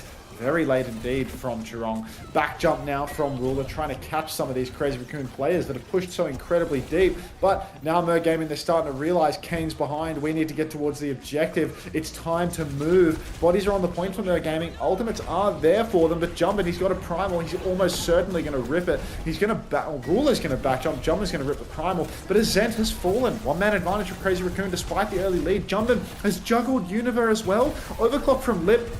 It's just cleaning up the final vestiges of Merc Gaming. Primal Rage from Ruler does trade Lip, but it's just him. 4v3, it's not happening. That's going to be Crazy Raccoon 3-0. Yeah, it's dead off point. I mean, yeah, they just actually can't deal with Jumpin and Spin at the moment. Every fight. Were any of these maps remotely close? No, but like, what did you expect? Merc Gaming is like winless, no? It's literally like the most successful OWCS team of all time versus Merc Gaming, who are yet to win a map in a match in OWCS. Or even a map, actually, I think. Yeah, like... I need to think about my week 6. Like, my week 6 is actually so hard. Because, like, right now I have 3 budget. If I get rid of Landon, I will have... How much do Fixer and Gala cost? I think Fixer costs 21. You priced them up to 21, maybe? Yeah, Fixer and Gala are both 21. So if I get rid of Landon, I will have 6 budget. Yeah, if I get rid of Landon for Fixer, I have 6 budget. I have 23 stocked up in checkers. I can get Tree, because Tree's cheap. Tree's 22. How much is ZR7? I want to say 23 or 24. Please don't be 24. Oh, he's 24. Jay was 24 as well. Fuck, it's actually impossible to get that double.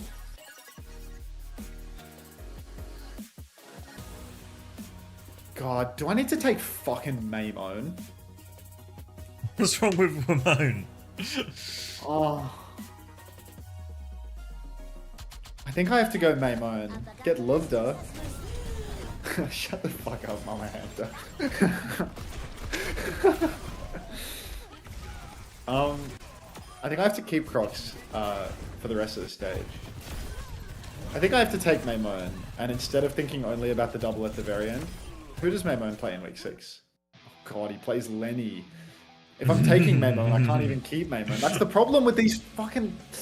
These like players third, fourth teams, yeah, where it's like, yeah. they always just have that one week, or maybe even 2, where it's just like, ah, fuck. And like this guy goes negative in losses, you know? Like when they lost to Liquid, minus 4.5. Like when they go close with Liquid, 11. Like a It's like 4. nothing What points, is a yeah. 4? What the hell is a 4-3? Oh, it's a grand final. Like, yeah, this guy gets 11 points in a 7 map grand final. Like that's crap. That's so crap. Like Maimone doesn't do well enough in the losses. So like, you got to think about like how much money do I have right now? Like, if I trade Landon down to Fixagala tier, then I have 6 budget in reserve. I have 6 budget. I can afford anyone with that. With 6 budget, I can trade Checkmate for someone that costs 4. I don't even need it. I don't even need it. I can literally buy anyone I want. I think I'm delusional. I can literally buy anyone I want in every role. Forever. That's a pretty good then, yeah. Yeah. Because as long as I do the double cost, the double cheapo backline, like did Vega get priced up to 22? Yes. Yeah, he did. Yeah. Yeah, I was thinking... I can have 2. I can have Kev and Zera if I keep Crocs. Yeah, exactly. Like I can have Kev, Zera, and I can have 2 21 cost supports. Like I'm so fine, right? I mean, it sounds good on Crocs paper. is just a keeper. A Crocs keeper? Yeah. Yeah, I'm starting to think with some of this is like, because obviously, in reality, the players you want for every role should just be, like a 22, 23 cost player, but you obviously can't afford that. So inevitably, you have to pick a player who you think will just do okay, but not too bad, but frees up the budget. And if they can do okay most weeks, you know, like even just 10, 15 points, but then one week they have like a 20, 30 or something.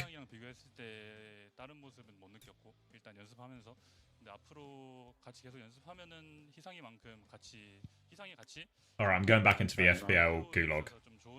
Gulag. Right back. Nah, no way Sesko above Beto. I feel like I want Sesko to do well. I feel like he's clearly a good player, but so hard to bet on Man United right now. So hard. My only worry with this a little bit, obviously this is draft, so I can't make transfers here, so it is just pick the best. So I think I do gamble that Trippier starts, I do gamble that Stones plays, and Calafiori can come in if needed, Mosquera can come in if needed.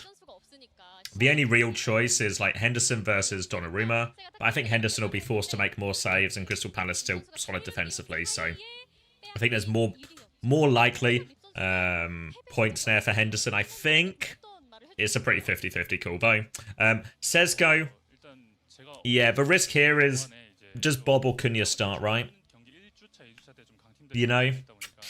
But then I can also make the same argument about Sesko, really. Maybe Sesko does start, but like all of these players feel really hit or miss. I'm worried this is going to be a tough week, actually. I need Clivert to start popping off and carrying me, but maybe that's as good as it's going to get for the draft, given the options, I think. Yeah. Yeah, but there's a difference between fit to play and fit to start as well. But I think I'm willing to gamble. Like, if I had to pick one, I'd gamble, you know, I think Cunha's more likely to have a goal involvement here. And then, yeah, I just gamble on the fitness of defenders. I mean, I think banking the transfer is just... 오랫동안 쉬고 돌아왔는데 오랫동안 Is what I'm gonna do. 많은 이제 재정비를 하고 왔으니까 Is this doesn't feel too bad. 까지 And then it gives me more options. And then maybe even next week, obviously, like... Because in reality, Tarkowski's actually fine. It's just, 자, 이렇게 오늘 첫 번째 the Liverpool game is 경기 tough. 점수 만나봤고요. 그렇다면 저희는 다음 경기로 So I think, yeah, stick with this. And then if I have 2 transfers, then maybe I can still shift one of my strikers around if it feels like someone's about to pop off. Or maybe I can just do, like, trade Aina, trade Wirtz. Because I actually want to get out of Forest as much as possible, really. So trade Aina, trade Wirtz next week, potentially, if Wirtz doesn't score any points, because he really hasn't scored any points so far. So, okay. Alright, I think FPL is locked. I think it's locked.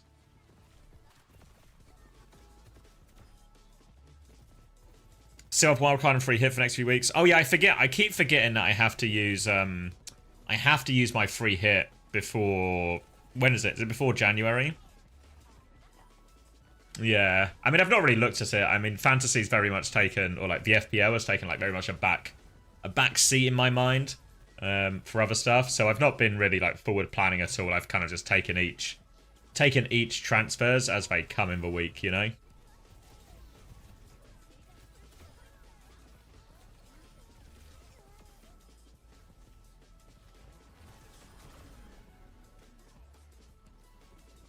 Alright, but that feels like that bit's done.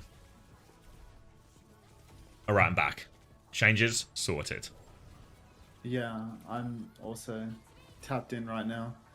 They're scamming me on my GrabTap sponsorship. What do you mean? There's Did you finish the GrabTap sponsorship? Mine wasn't a campaign. Mine was just a... Here it, you know, use it if you want. Did they pay you base with nothing else, or did they pay you the commission as well? There was no... It wasn't a campaign. It was just, do you want to sign Okay. up to this service and promote it? And I earn based on what people play. But I've not cashed it out yet or looked at that part of it. Because they paid me a base campaign and they haven't earned me they haven't paid me what people played. Oh, okay, Like- I'm with you. And like the guy that fucking signed me up is out of office for like a month. And I Is emailed it them and they're not- like, oh, they're like, your bonus hasn't been paid. And I'm like, no, I'm not talking about the fucking bonus. You know, I'm talking about the commission structure that is fundamental to every fucking sponsorship. The deal. whole, You haven't yeah, the paid whole me. idea. Yeah, like the whole The motivation to fucking actually point get of doing this encourage stuff people to play is- the game. Yeah, exactly. Like it's fucking ridiculous.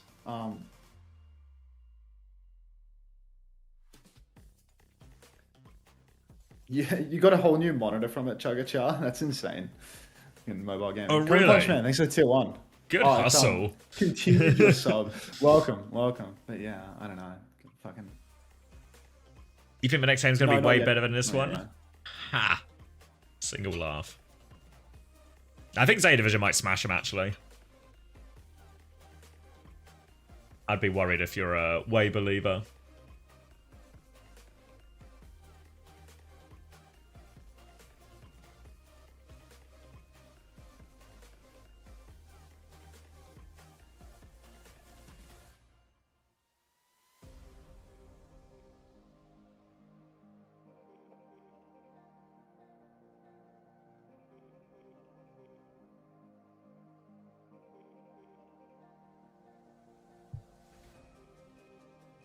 Would Zeta have a throw in them? Yeah, of course they do. Hold on, let me cut the VOD what I'm thinking. Boop, boop, boop, boop, boop.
Sorry, stream is dead.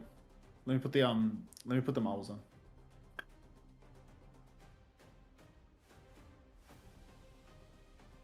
The kids need marbles. Oh yeah. Fuck.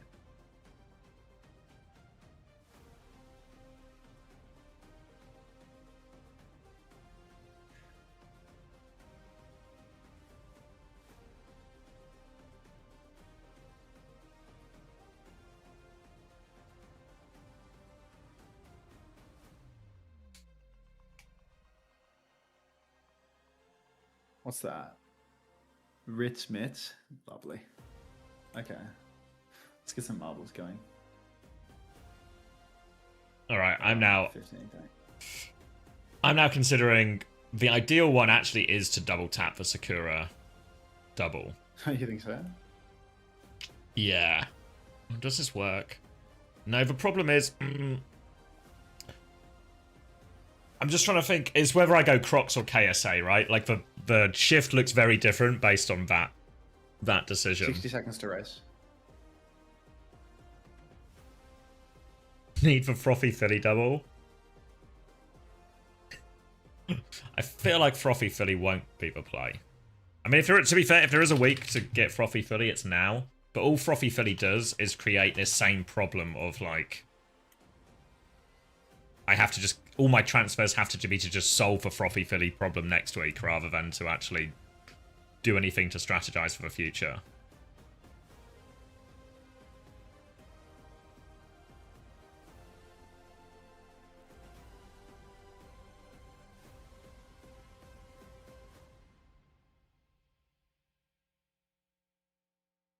You need a cheap keeper. Well, I'm thinking, even though it may be... Are you still going one into the Sakura double, Max? Or are you, like, just completely ditching it? I'm going one. I'm going Tomba. Okay. I'll talk about it in a sec. So I was kidding. Okay. Yeah, because... Oh, fuck. I actually can't quite do that, right? I don't quite have the budget. KSA is slightly too expensive.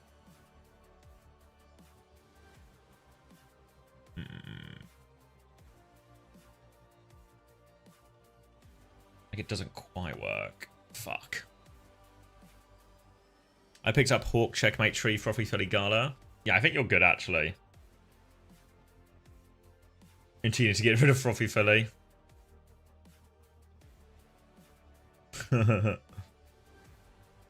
Need a cheap keeper. Yeah, this is where Crocs comes in, right? Because if let's run the same thing again. And I just get... let's swap this back to all people. Let's get Crocsy Crocs. And then...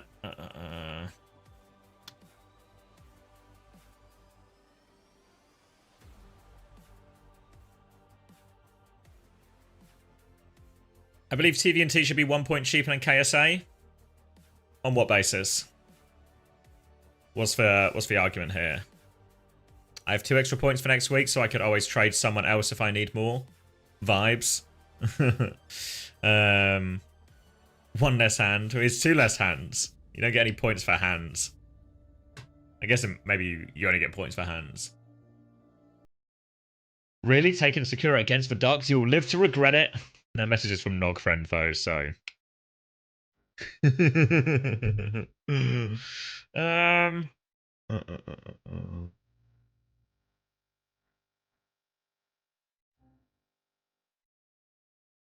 Star Wars? Oh, fuck. Oh, I missed it. To be fair, I feel like...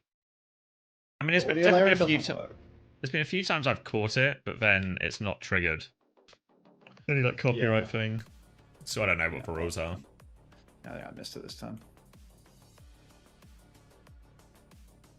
Oopsies. Oh, well. Oh, well.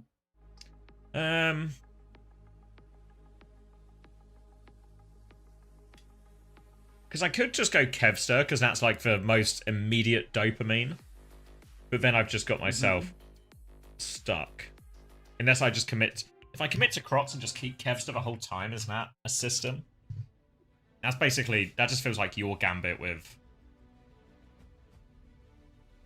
an extra step. Let me get the fixtures up.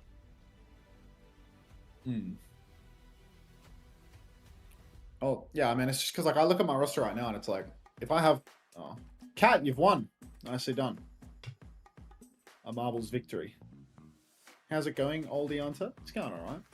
Let's I mean, it's go back to this. or I just get Psycho, and then that means I have money in the bank, Yeah, I mean, and the then way- that the means way I can you- turn Skyle into someone else, into like another like Ridiculous. decent support at some point. Let me look at yours. You have Crocs, Lenny, Psycho, Vegas, Sile. I mean, I'm looking at your roster. It's like you just need. How much budget do you have right now? A 2 budget with this version. Yeah, I mean, how much is Sile? 20? 20, yeah. Yeah, I mean, you can just trade Sile for one of Funny Astro, or like you can just trade Sile for a Twisted Minds player. Like a if simple if you have player, Crocs, yeah. yeah, if you have Crocs, then you have like unlimited flexibility essentially for like every other role for the remainder of the stage. You know, like Crocs is so cheap that like all of the other roles are really affordable no matter what. You've got Lenny, like you started with Lenny, which is like a really expensive person, I suppose. And you probably don't want. I think keeping Lenny's just dumb because like you can. What would You the can thing get is, you can get a Kevster or something else. well, I do you want to know, swap him like- to Kevster, but the problem is like, when do I have a free transfer for that? Is the problem, you know? Like, Well, you're never going to transfer your tank role. You don't need to transfer. Like, do you have Psycho right now? Is this your current roster, or have you used No, trades this for is this is with 2 transfers with Crocs and Psycho What are your coming transfers in. right now? So Who's it's Psycho Troy replacing? and Rhino. Why would you trade in a Psycho this week when you could just go Zomber and then Psycho next week? Or are you trying to? Well, because then I'm Who just. do you want to get? Who do you so because- badly want to get rid of on this roster in the following week? Well, I think it'll be the secure. If the secure players come in, they have to go next week. Yeah, this is your transfers used or not used? Used. Yeah, but But then if I you're get only my doing point one is secret- if I you're get only doing one Psycho, secret then player it's. with what's happening here. But if I Like- get Psycho, then it's just he's locked then for the next 2 weeks, and it'll be like crazy score. I just mean like why you're not trading Vega at any point. You have no rush to trade Lenny because you're not trying to maximize doubles in that role. Like the only like I look at your roster right now and I think like the only people that you like particularly want to trade are Psycho and Siles. So like what do you care if you're using a transfer this week on Zomba and then next week on Psycho because you're not trading Vega or Lenny or Crocs anyway. Like if you're not trading any of those Yeah, I guess three, if like, I who guess cares in if my you have head two I was originally transfers? gonna kill Crocs, but maybe actually at least. I mean, if you want to, how do you once you take Crocs, how do you ever get rid of him unless he gets priced up? Like, Well, this is what I mean. And even if he Crocs gets is- priced up, I don't think he's not going to get priced up enough to actually just transfer to like a Hawk or something, right? Which yeah, is why like I you're was never looking gonna at you're like never gonna get someone you're never gonna Yeah. get someone you want. You know, you're always just trying to minimize loss. And like Crocs is Which is- gonna have like one fucking absolute stinker of a match where he's gonna go like super negative, maybe two. Like Twisted and Yeah. Elk had both, but ultimately like. He's so cheap. He's just enabling you to take doubles like everywhere else. Like you can take one guy going like soft negative for having as many doubles as you possibly have everywhere else. But that's what I was thinking of, like, because KSA is the opposite option, right? Where I actually then invest in that role, basically, but then I just need someone cheap elsewhere. Well, right now, then I don't what do know you have? who that Like, is. If you have KSA, you take the KSA double. How much budget do you have? 18. It's really awkward. If it was one just more, too I low. could just get Zomba, yeah. Because if I could get Zomba, it then You can't feels get a fine, single- right? And then, yeah. Yeah, I mean, It's like one Sugar Free budget just off kill- working. yeah, but the problem is like you can't constantly have these like super low cost players. You know, like Zomba's good for like 1 week with this double because they have an easy Yeah, but fixture if, overlapping. yeah, but you see like, how all of close these it is to players are gonna working, go right? negative. Because if it was Zomba, then the week after I can just trade both DPS, go to Kevster or something, and then upgrade Zomba to like a slightly more expensive DPS or something. You know? I know what you're saying, but It's like like, go it to doesn't- arrange by points, arrange by point cost, and like start scrolling down to the people that cost 18 and 19 in the DPS role. Go filter by DPS and go to like Okay. people that cost 18, 19. Yeah, I'm a yeah, little but behind that's what I mean because of the about then latency. trading sugar free, and I could get like two. I could get like a Psycho. I could get like two 22 cost DPS players. I could get like Psycho Tree or something, you know. Yeah. But who And do maybe I? I'm But I just undervaluing like- cheap DPS as well. like the problem is because I think there's also a weird argument that actually like the players least likely to score big are the DPS to a degree. Hmm. But the problem is, like, if I Maybe- had one more point and I had Zomba, then I think actually I can just do that. But it just doesn't it doesn't quite work. Yeah. But I feel like I really can't keep Choi this week. Maybe am I overreacting to that? Like, does Choi Yeah, I'm have to just become not- the person I tank? I just don't think cheap DPS are much chop, you know? Like I just don't think cheap DPS are worth it. Because cheap DPS, when they have hard games, it sucks, you know? Like, you need a cheap DPS that has an easy fixture, otherwise they get shit on. As soon as they start Yeah. getting shit on, it's Well, that's what I actually mean with chalk, you Choi. know? He's just gonna get chalked, right? Like I was watching Choi fucking like struggle against the good guys. Yeah. Like, so my faith for him to handle Twisted Minds this week are super low. Whereas at least with like Skyle, because obviously I could take the minus 25 and go see over Skyle.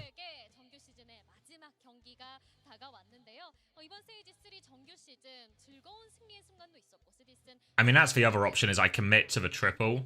I just go double Sakura. Let me do the math. 아직까지 조금 저희가 부족한 부분이 많다고 느끼고 있고 또 저희 스스로도 경기력에 조금 Does Z outscore Skyle by 25? 네, 조금 I think really possible. 시간을 좀 가지고 있다고 생각을 하고 있고 네, 더욱더 앞으로 발전하기 And if I 위해서 do that, I have one budget. I take the minus 25. 때문에 앞으로도 좀 잘 지켜봐 주시면 감사하겠습니다. 그렇군요. 그렇다면 왜 팀은 이 스테이지 3 어떤 기억으로 And then I hit the double really hard. But then the question is, what would my week 4 look like, right? Because then am I just in a situation where Zomba and Z need to die again? 뭐 종종 이런 일을 겪는다고 생각하거든요. 뭐 못할 때도 있고 잘할 때도 있고. 근데 이제 뭐 결국에는 이런 이제 좀 쓰라린 경험들을 좀 양분 삼아가지고 뭐 저희의 발전 소재로 써야 되지 않겠습니까? 그래서 뭐 그런 마인드로 일단 이번 스테이지를 하고 있습니다. 네. 네, 스테이지 3 양 팀에게 어떠한 의미일지 또 이 의미를 가지고 앞으로 어떻게 나아갈지 한번 들어봤습니다. 자, 이미 플레이오프 진출 유무가 확정이 되고 유난히 우여곡절이 많았던 정규 시즌이었지만 또 즐거운 기억이 되기 위해서는 오늘 플레이오프까지 가기 위한 또 좋은 기세 이어가야 할 텐데요. 자, 그러기 위해서 오늘의 승리 반드시 필요합니다. 진흙탕 싸움. Yeah, I don't know. Like, it's for week 4 that's the tricky. Like, how do I... That's the bit I'm struggling with. Like, how do I make changes this week and that don't just, like, 저희가 느끼기에는 make next week feel impossible? 된다면 네, 고속도로가 되지 않을까 싶습니다. 오, 그렇다면 왜 팀은 어떨까요 오늘? 솔직히 이제 진흙탕은 지겹거든요. 아 좀 시원시원하게 이기고 싶습니다. 예. 진흙탕 이제 그만 고속도로처럼 시원시원하게 좀 깔끔하게 3대 0으로 이렇게 이기고 싶다라고 말씀 들어봤습니다. 자, 플레이오프와 LCQ 서로의 향방은 정해졌지만요. 플레이오프 상위 라운드를 넘어 부산행 가능성은 You know, because in an ideal world, what's the fixtures order? SSG play Dilducks. I worry that one's going to be super quick, so maybe, like, next week if I can swap out a Sugar-Free, that's the ideal. But to swap out a Sugar-Free next week, I can't have double Sakura. 저희 같은 경우는 지금 현재 계속 만들어 가지고 있는 과정이라고 생각을 하고 있고요. 네, 모두가 정말 열심히 하고 있기 때문에 꾸준히 응원 주신다면 언젠간 꼭 보답하는 시간을 Yeah, Chugachar. I feel so. Crispy Marvel says, onto what ergo chair do you recommend? Dude, I'm not a chair doctor.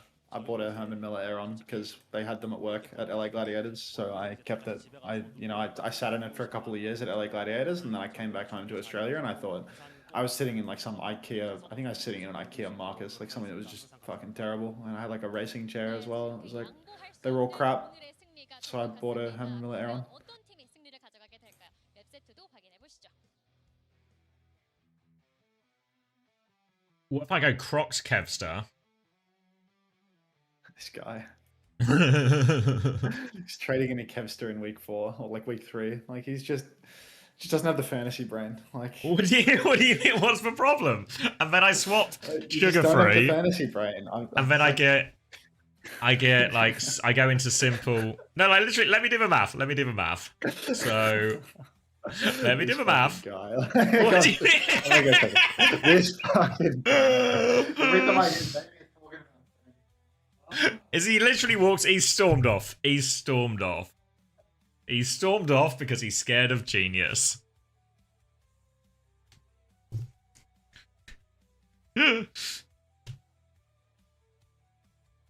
Just premature on Kevstar, but it's Sugar-Free I want to swap. Like, obviously Sugar-Free will be fine here, but it's nice to free up the budget. 10:30 reminder. Oh, thank you, Lemon. Yeah, everything should be queued up though. Oh wait, I need to send the tweet. Let me compose a tweet.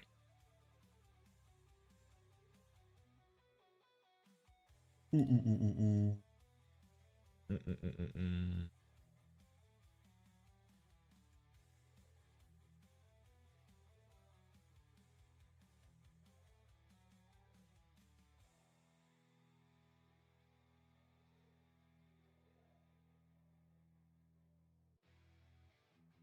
work, though, Lemon. I 100% would have got distracted by all of this.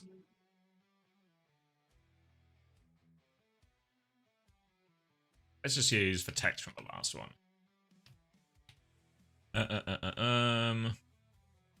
Then I need the link still. I need to change that to EMEA out of respect as well.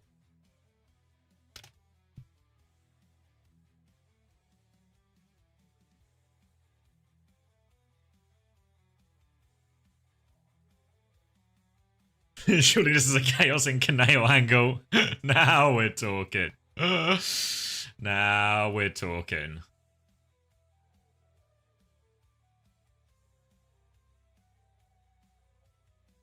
Hello. Have you cracked the case on your fantasy yet? No, I'm preparing this tweet instead. What's the tweet? It's just announcing that the EMEA highlights are out for OWTV. Lovely. Oh, in 5 minutes they are. Nice, Elliot. But Thanks I for the just cent. need URL. X-Ray, just trickle feeding me those cents, man. You're a man of few words, but many cents. Not got a lot to add, but a lot of coins. A weighty pocket. Got a whole lot of coins. Not like in a rich sense, but just a lot of weight in those pockets. I mean, if this was, you know, like the 1400s, having this amount of coins would actually be huge. Unfortunately. Got to be close to 10 cents now. It all adds up, dude. It all adds up. You know, like, I've not solved the fantasy thing at all because I got to the you storming off, and then Lemon reminded me I had to send the tweet. So we're actually exactly where you left off. But let's work under the basis that I'm not crazy. How long do I have? Crazy. I'm literally just hearing the music. Okay. You're crazy. You're just upset because I have Kevsa and Sugar Free, and I've actually made the exact roster a 10-year-old would make.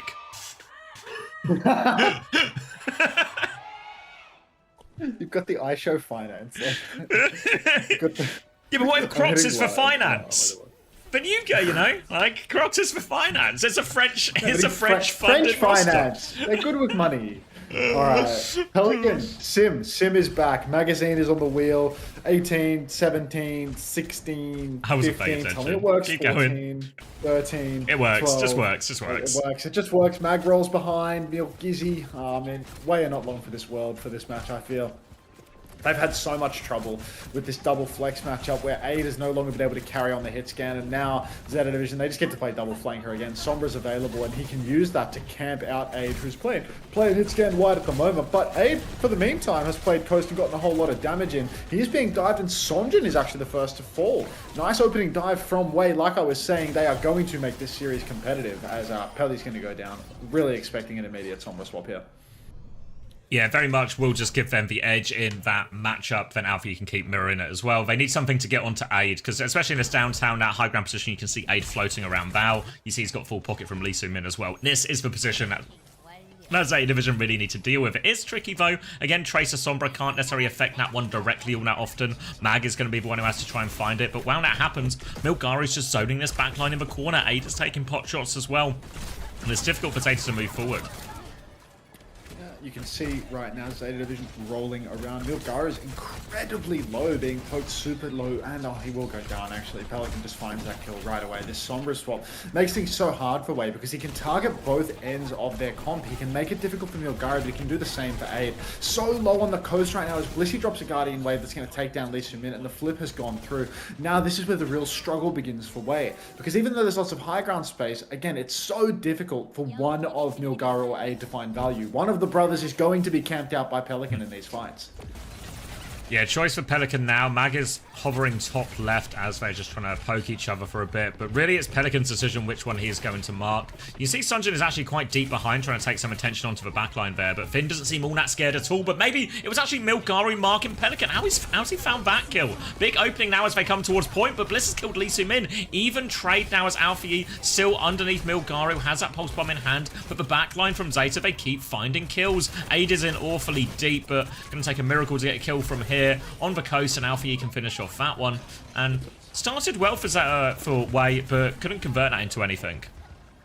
Yeah, no conversion on that one, and now Zeta Division getting to one of those scarily large ult banks. EMP around the corner for Pelican as well. We need to find an opening. You can see Pelicans camping the flank right now, trying to go for a little one-bot virus on Sonjin, but Sonjin too quick, too fast, too smooth. Lee Soo-min also getting put into a lot of pressure, but Sonjin, even though he's manual hacked, will survive. Bowler shot comes out from 8 up on the high ground. You can see they're really trying to take the space now. Lee Soo-min's on the point. Maka drops the Kitsune rush, but Lee Soo-min will fall 90% on the beat. Blissey drops the tidal blast onto Magazine, but Maka's so low. The trades are looking good for Zeta. Even though Blissey's traded, it's just not going to matter. Wei can't get it done here on the retake.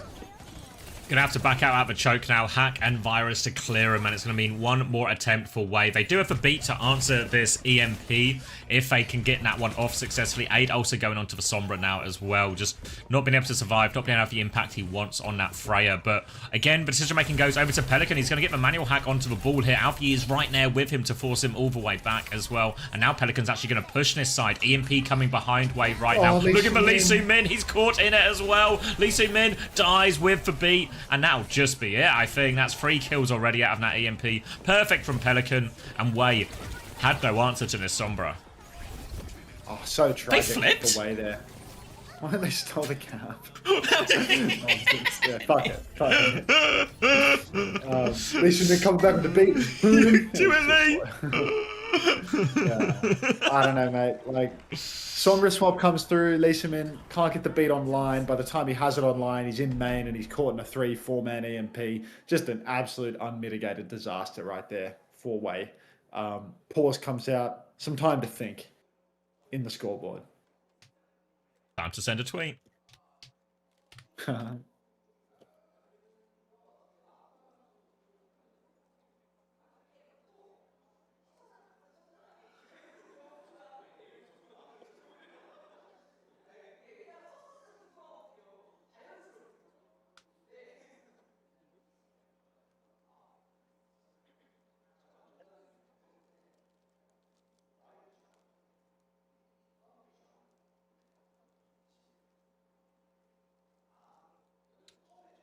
What teams have Wei lost to?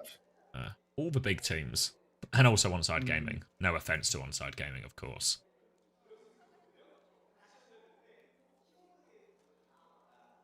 Yeah, Falcons T1 CR and Onside Gaming yesterday, which means... I mean, Wei's chance to get into a top 4 and directly to playoffs now is... I think it's not even possible if they win this game. Yeah, Wei are maybe just cooked.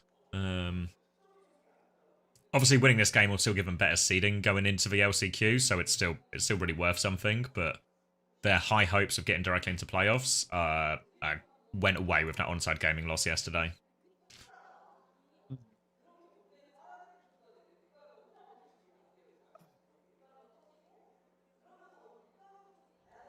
Oh, and we're back. Yeah, we're right back into it. Magazine rolling around in spawn. Wei making the swap over to Winston now for Mecha Base. I mean, it's a reasonable choice. There are some nice chokes that you can block out. It's a little bit more awkward for the wheel. A little bit harder to snatch up Mega Health Packs on this map. There's just not enough of them. But no, Milgaru is actually going to stick it out on the ball. He's changed his mind. Forget about the Winston. Die on the sword. Maybe he could see what Pelican had picked in spawn. He knew Pelly was on tour. So maybe he's ahead of the game because Zeta Division's comp makes it really hard to play Winston. Yeah, there's going to be so much damage on as well, so we'll be alright on that one. Sombra from Aid might actually be quite tricky in this here. Might be forced to play a little bit more through Mag instead. You see that first hack going on to him as well. They've cleared for turret, they're on the back foot, and now Pelican's just swinging far on his right-hand side. Going to run straight into him here. Pops that overload, forces for Sombra all the way back, and Zeta Division right now taking control of all of his high ground. Yeah, Zeta Division have huge high ground control right now. Point touch is on for Wei. You can see Aid starting to hack up some packs as well, trying to make life a bit more difficult for Magazine. Zeta have great long range poke though towards Sim. Engagement comes out of Pelly though, and he's actually rather low. He gets the Suzu on the low ground, but now it's Zeta Division touching the point first. So Wei need to find another target. Milgaru, intoxicated, I'm afraid. TP Suzu comes on actually from Maka. That's a great judgment. It's rare you see that hit on a ball. Now you see Alfie dropping down, trying to bunker up inside. Zeta Division in the 4v4, they have stolen the cap. It's stolen the cap now, so they're going to drop onto Pelican and find the trade actually. And Maka again, crucial kill for him. Maka seems to be getting it all done for him on this mecha base, and now will be Zeta Division having to concede for Flip right back. Huge aggressive plays from Maka in all of this, and a late kill onto Alfie too. Pretty good situation. Look at this Kitsune rush advantage too. Huge Kitsune rush advantage now for Maka. He can throw that down early on in the fight. Aid's also getting quite close to the EMP. I think playing the Sombra in these mirrors, it's just guaranteed value. Always make life more difficult for the Wrecking Ball. Have an incredibly potent ultimate as well. Torb Sim, they TP in. They take wide space. Milgaru's rolling through everybody, but he's been caught up on a wall, taking quite a lot of damage. Not enough damage to kill him though. So Milgaru, he might just be able to roll back, take up, and he doesn't even go to heal. He just goes right back in for another turn. But Maka has fallen in the meantime. The Torb Sim, too many survivable characters, and they just win on Wei's engagement. Yeah, you see it there. The kind of idea of how Zeta Division's comp works is just that a lot of their heroes are better at just surviving that ball timing. If they hit the Suzu, if they hit the Guardian Wave, and when that ball comes through, it takes way more damage than the ball on the other side does. But Milgaru commits that slam anyway. It's actually Maka who dies through all of it, which is a bit of an odd one. So that ult advantage comes to nothing. Now we're looking at a big ult exchange on the point. Aid's going to try and clear this TP, but actually gets cleared himself for it. Playing with it. Oh, Lee Min dies to this one as well. Oh, wow, they're just dead. Finn hits the Kitsune rush timing. It looked like it was Wei trying to set up a dive on Zeta Division, but it's Zeta who make the first move. Yeah, Zeta, I mean, now that they're in control, it's going to be really difficult for Wei, because when Aid can set up in advance, when he can, you know, have the space and control the flank, it's easy to get that EMP angle, but on the retake, it's much more easy to mark. You can see he actually does find a pinch, though, catches Bliss and Pelly. Pelly is going to disappear into the night. Slam combo from Milgaru gets it done. Pulse out from Sonjun as well. Tidal Blast counter from Bliss, he's perfect, though, completely prevents that kill with the Pulse Bomb, but... oh, Milgizzy's gone down, 4v4, but faster respawn for Zeta Division and no tank. It's going to be real tough for Wei. Yeah. With that advantage, they TP forward Zeta, they clean up the remaining kill onto Aid, and they can go hold close. Double support ult coming back for Wei, a swap onto Freya for Aid too. Minefield, everything like that in play. But Zeta Division, the fight's going to be forced to point, and Zeta Division have some of the best ultimates in the game for fighting on point. You can see already Milgaru getting pinned back. Mag, though, a little bit harder to clear, just zoning this backline. Pressure onto Lee Min now forces him all the way out, but Freya's there as well. We'll just regroup on point, Mag. It's down to half HP actually, so now the Sim wall comes out. Good minefield as well from Milgaru on top of that one. Still double support ult as they put pressure onto Pelican. Steals for health pack, but Pelican clears him. Molten Core coming out now from Pelican. Beat still available from Lee Min. They really need it. Only 3 players get it, and Milgaru dies on the point to it anyway. Just too much come on that point, and it is Pelican getting full pocket. Should just be, well, actually not good for the cleanup. Maka finds 2. Aid's going to drop onto the point on a mine, though. Lee Min gets crushed, and Alfie will eventually be able to shut down Maka. Cartoonish end to that point, but it is good for Zeta. It's just the story of this roster. They can't get it done if they don't have Aid dominating on hit scan. When he plays the Freya, you see it. So many of their openings come from him doing all of this damage, but as soon as he makes the move over to the flankers, they just don't have that same level of power on their team. Even when they find opening picks on players like Pelly, they just don't have the same level of play. And unfortunately for Wei, I'm not sure that there's any ban they can make to get them over the line here. You can see they're struggling non-stop, but ourselves just already, we're 1 map in. Solemn faces for the Wei side. It's not looking good.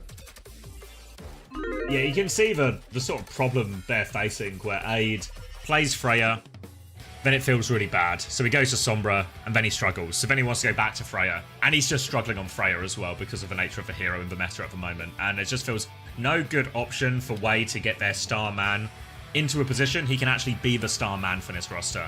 And there's been a pretty strong correlation between that and Wei's downward trending results. Oh, heavens. Fantasy? All right. I think I'm going to pull the trigger on my fantasy changes. I think I'm committed to this. I think I'm committed to Crocs, just like... The only thing that I'm maybe thinking is like... I think the 4 doubles in the final week is worth having Crocs worth not much. Who do they have in the 'Cause, like- final week? They have Peps, actually. That's not even too Yeah, bad, honestly. Crocs you is know? so fine. Crocs is actually really good to have in week 6 as well, you know? It's just a The week 5 only tank. problem with having Crocs is that like he's a week 5 problem, right? Like, Hmm. is there a world where I'm like swapping... I just You know don't what- think there's a world where I'm You know what swapping someone Crocs out. suggested? Because it prevents me from getting doubles elsewhere. What did someone You know, suggest? Someone suggested a way out of Crocs potentially is week 5, take the Team Z double and put Astro in. The Team Z do they double is play? Sakura and Nightmare. So it's not a great looking double, That sounds but like it's better than double Crocs' negative to me, single. Yeah, so it depends, that because sounds obviously like as a soon double as you... negative. And actually Team Z have Extinction in week 6. So the biggest gamble is, do you actually think Team Z are going to win these games against Sakura and Extinction? That's like the real... Obviously Nightmare they're probably going to lose, right? But if they win, if you think they're going to win the other two, Astro becomes like a really reasonable option. I'm just not a believer. Cinnabar, I know you're here. I know you're listening. I'm just not a believer. I just don't think it's happening. Yeah, I'll just take the Crocs. I'll just take the Crocs, I reckon. Like, the only Just way out tank of it Crocs for is... week 5. Well, the only way out of Crocs is like a single 1 week trade, but I don't think I have the trades for it, is the problem. Like, if I go... Let me get my theme of Bob up. I'm grabbing a drink. I'm grabbing a Diet Coke while we do this, and then I'll continue Grab the to get Diet myself Coke. out of a sugar-free Kevster situation. Be right back. Not gonna happen. So, like, the times that I want Crocs off my roster are like week 4, which is completely impossible. Like, I can't get rid of him for week 4. So I'm just keeping him for week 4. And then week 5. But my trades in week 5 are setting me up for week 6, you know? Like, in week 4, in the current week, I'm going to this. In week 4, I'm taking 2 Twisted Minds players in the support role. I'm taking 1 Twisted Minds DPS and 1 Twisted Minds support. By week 5, I have 0 pre-positioning for the final 2 weeks. All of these players have got to go. Checkmate, Zomba, Violet, Landon, they all have to go. So if Checkmate, Zomba, Violet, Landon all have to go, and I'm dipping into the double Twisted Minds, then I have no room to take an Ultraviolet or a Maimone or anything like that. Because I'm taking points here for the Sakura. I'm taking a Sakura point here, and then I'm going Twisted double, and then my next double is in week 6. And that's my whole plan. That's the whole stage done and dusted. And if those are my trades, then I don't think there's a single movement that can help me, because, you know, to get rid of Crocs, I'd have to take a cheap DPS, like a Zomba tier DPS. I'd have to take like a Choice A1. And there's just trades across the board for that. White kick landed? Doubles. Don't you get like... How many trades do you get in playoffs? Don't you get like... I don't know if it's unlimited trades, but like I'm pretty sure you... Yeah, I'm pretty sure I'm fine on trades when playoffs come around, right? And you get like more budget too. I think playoffs becomes more about like... Do you get anything for winning? I think the person who wins gets like 100 quid or something, but I can't get it because I'm too insider knowledge-y. I came like 5th or something. What did I come last stage? How do I look at the leaderboard for last stage? I think I came 5th last time.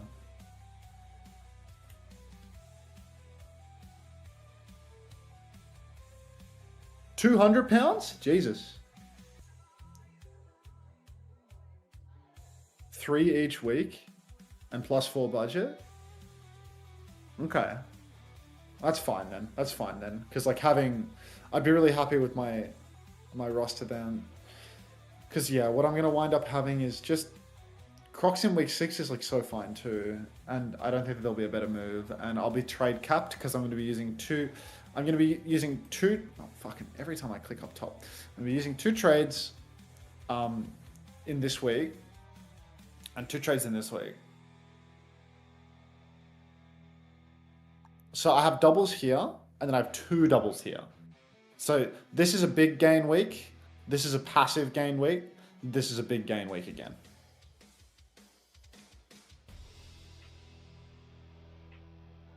You could take the GK double in week 5 and then hope they score big in the SSG series in week 6. I think there is a case for that. Like there is a genuine case for that, but only with Ultraviolet.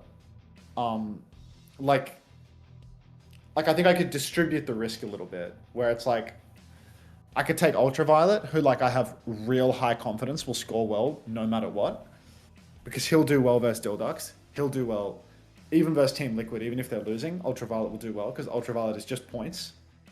Yeah, Ultraviolet is really expensive.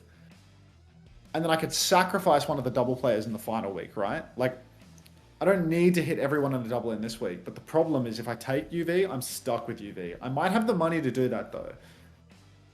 I can just see how that unfolds when the week comes, to be honest. I don't need to think that far ahead, like locking it in. But like, GK is really expensive. Like, I'm not taking Maymone, you know? Like, Maymone does not score enough points in games where they play close. He simply does not for me to justify that cost, you know? Whereas, like, this final week for Team Liquid, like, Sakura Dildux.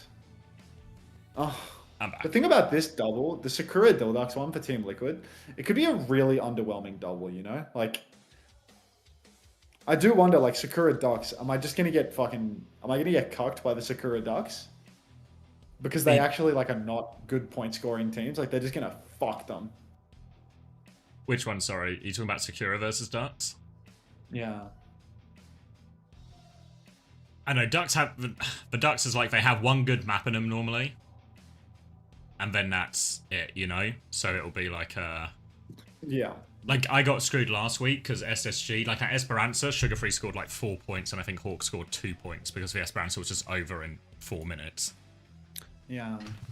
And then, like, here, I'm taking simple... I'm taking no Z. Z's dead now. Z has been ignored. I have 3 budget in reserve. I use this 3 budget to get Psycho and Simple here in Landon's slot. Because I think Violet will score more than Landon. In week... Oh, well, I can make the decision when I come to it, I suppose. But Vision are fine Violet... until week. Like, this week's bad, but Vision then 4 and quick 5 in are week... good, I think. Vision will play quick in week 4. Cat will play Peps. Like, these are both stomps, and Violet is like Mr. Scorer, you know? Like, he's in just those the best ones, scorer, yeah. so I'll keep... Yeah. So, like, in this week, I'll free up the Landon budget for Simple or Astra. I haven't decided on who yet. And then, yeah. Should I submit my roster? Am I ready? I think I'm ready. I think I'm not making any changes. Elliot, congrats on the Marbles win 2 maps ago. I was gonna go Z Zomba, but I decided against doing it just because of the limitation of trades. Rah. Cheers, Elliot, mate. Alright. Way have made the controversial decision of taking Zeta Division to their best map. They banned Zarya, at least, but Banara's just going to play D.Va instead. And Way... I don't know about this one. I mean, historically, Way have been a team that are shit at the draft. And we'll see if this one pays off for them here. It looks like Milgara's going to play Winston. They're going to go Hanzo Tracer into this. We've seen Hanzo obviously do a lot of work on this map in particular before. But Zeta Division, more than comfortable here. Pelican's going to be starting on the sim in that usual position, marking the hotel. And it will be on Way, just to create a little bit of space. Additionally, A does just have access to this high ground already, so they can just start playing a little bit slow for point, try and force that. You can see Sunjin already playing for this early touch as they try and get a position top right as well. Yeah, Aid's top right now, just chipping away with as many arrows as you possibly can. TP comes down on the high ground. You can see space is being taken by Way, but Zeta Division are ping-ponging around to try and make sure that it doesn't stay that way. Way now touching the point as well, but points being, you know, adequately contested by Burner for the moment. And I think Way, this is a really hard task for him. You see Milgara's taking heaps of damage. This first point Winston going up against the Sim, it's deceptively difficult. Sim and D.Va both, heaps of pressure against the Monkey because of all the fast rotations, and the D.Va can always counter-dive you. You see, they keep getting progress towards this first tick, but they're never actually able to get that first tick over the line, so they're not actually gaining in too much capture progress during all of this. They keep harassing them. They go for another point touch here. But again, Milgari just already down to half HP, forced back, and no real progress. Trying to get in deep on his left-hand side is Sunjin, but he's poked out, and Bliss is just getting loads of free damage here, actually, keeping everyone at bay. Now the jump comes in behind. Maid's going to try and walk forward. Most of that Matrix pushes for the kill. Lee Sumin's actually able to find it. They have taken this top right position. Now if they can stabilize, now they can start clearing all of top, but they have lost Sunjin in main. Yeah, it does look like, you know, for the moment, everybody's stable. Aid's chipping away up on high ground, but two players on point right now for Wei, and they are about to secure a tick. You can see the contest comes through for Burner, though, right before going through. Aid is taken very, very low. He's face to face with Burner, but Burner's taking a beating. He shifts back onto the Mega Health Pack, snatches that one up. Milgaru, he's in like Flynn and out like Trout. He takes all the damage in the world on Burner. Up on the high ground, starts poking away. Milgaru has been healed back up to full. The Guardian Wave is good for it, but Milgaru, I mean, he can't get anything done. He's just been... He's dead. Yeah, Burner's eating him up.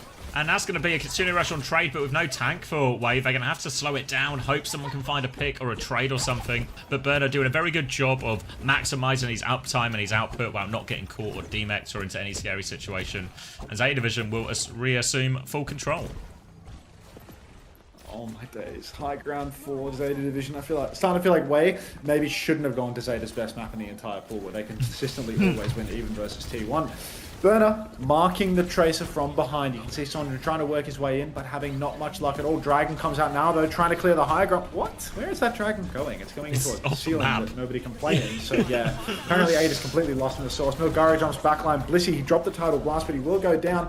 No kill converted. Aid actually stuns up Burner, but Burner is face-to-face with a Hanzo. So Burner's probably happy to just clean up that kill in moment's notice. 1-for-1 trades. Finn goes down as well, though, so one-man advantage now. 4-way bomb comes out from Burner as he will resuit. Pulse on the point goes wide, but Sonjin is chasing out Alpha Yi. Unfortunately, though, 4-way, they are far from out of the woods. There's a definite recontest on the cards here for Zeta. No ults for Zeta, though, so they're going to have to just try and do it dry. Ada's back on the Venture, and Milgaro has this Primal. So once that backline steps up, there's an opportunity. Pulse Bomb is a miss from Sunjin, and they've lost Lee Sin Min actually during all of this. They're all over the backline. They just killed it. Milgaro still has the Primal, but they had no chance to go. Zeta have just been able to retake all of the space easily, and now Milgaro will be popping that Primal, looking for more kills. Ada's going to dive onto the high ground. He loses out to Pelican. Milgaro needs more with this Primal. He's trying to chase down the Kiri. Kiri is low. Will be able to confirm that one onto Finn. The trades do favour the attackers, and as second tick and counting, Burner is going to get the first touch before TPing away. Now the blink onto point as well. Alpha Yi taking over responsibilities for the touch. Recall has now been burned. Touch increasingly difficult. Alpha Yi dies for this one. It's Pelican who takes over. He's going to die as well. And Wei do get it over the line thanks to Milgaru's trades. Wei managed to get it over the line, and such a... Oh, God. We're on Ram, for Pete's sake. Is that going to change it? I'm not too sure about that one. I mean, Ram is... It's good for second point. It's a flat point where Diva struggles, Winston struggles, Zarya can be walked over potentially as well. But I'm just not a huge believer in block slop anymore. Are we out of sync? 204, 3, 2, do not come. Yeah, I think I was maybe like... 58. Oh wait, maybe you're slightly ahead. 58, 57, 56, 55, 54, 53, 52. Yeah, we're on. Okay. Cool. There's a rush available for Lee Sin-min right now, but you can see Wei, they're just taking as much free push as they can. Burner not even trying to fight close because there is no high ground for him to ping pong from, but now that he's got himself a corner and he's got some high grounds that he can escape to, this is where Zeta Division are going to play for the hold. We also know that they're famous for conceding all of the space on second point, so there's really no surprise that they're giving it up here. Goodbye, Pelican's actually super deep behind now. He nearly has a sim wall as well, but they're just going to keep moving the payload forward. Aid's going to look for a bit of a burrow underneath. Eyes on the backline, wants to force this TP out of Finn. Alpha Yi in big trouble as well. Actually just dies to this. A Kitsune Rush from behind from Finn, but Lee Sin-min can match that now. Player advantage as they try and focus down Finn. TP has been forced out. Sunjin wants to hunt down that kill. Can't find him though. Pelican and Burner are all still behind, so why are you going to keep this payload moving forward? But Zeta have a bit of an unorthodox surround. Yeah, right now. Zeta, they have good positions, but we know they really do struggle with contesting on second point. Now you can see there's actually, I think, a few too many people behind. Wei are getting way too much card control right now. There is a really good pinch on the cards. The sim war comes up, but the fight, I mean, it has to happen yesterday. There's so much push taking place, and now there's only 4 meters remaining. Yeah, it's a good pivot away from the sim war now, like just kiting back into the alley. And that's a 1-for-0 trade. Tidal Blast is out now. Alfie goes backline, absolutely pumps damage in a Naka. Absolutely disgusting play from him. Aid, 1 versus 1 with a Symmetra, will find the kill, but the trades are coming back and forth. Alfie is just too fucking good, man. Yeah. Finds another kill onto Aid, and Wei, I mean, their push looked so good for so long, but it's cut short by Alfie. Just does a bit of everything, doesn't he? Takes for Tidal Blast deep, manages to convert a kill through all of that, and then comes back, deals with all those threats. Thought Adra had a chance to clutch it there as he hit that tectonic shock on Alpha Yi, but not to be, and Zeta Division will fully reset. They are on Kiri Lucio now as they sort of try to come back a little bit fast. We're heading into overtime. Annihilation on point. Only Alpha Yi with a pulse bomb to try and turn it. They're going to TP forward. Maka is low on HP and cooldowns as he goes forward there. Sorry, Lucio Min. Milgar has actually found a kill on points, and now the touch is increasingly difficult. They really need a stick out of Alpha Yi here. Misses it, dies for the attempt as well. And now all of a sudden, Wei, not only do they have this annihilation, they might not even need it. Burner has to take a step back. They're also low, and Wei will get it over the line. And this is one of the problems with Zeta's approach in his second point defense. When they concede all this space, only one thing needs to go wrong, and that's the whole point. Oh, you think AG need a new coach? I don't know about that. Maybe they just need a new meta. They just need a hit scan. Now we're over to the third point. I mean, Zeta Division, they're back in the situation where they have some of the best space available for their comp. Pelican's even going to go, oh, wow, they're space maxing right now. Pelican over to a character that can fly, Alfie over to a character that can climb walls. Everyone playing characters that can just take advantage of the high grounds of this third point. And now Zeta, they can really get the surround. They can really control the high ground space. It's going to be so hard for Aid to ever take a good angle, because anywhere he goes, he's going to have to deal with the Diva, the Echo, the Genji, all flying at him one by one to finish the kill. Burner holding inside, his signature cut out, covered. Kitsune rushes mirrored in main, but Milgara, he goes down without using the annihilation. The picked tank.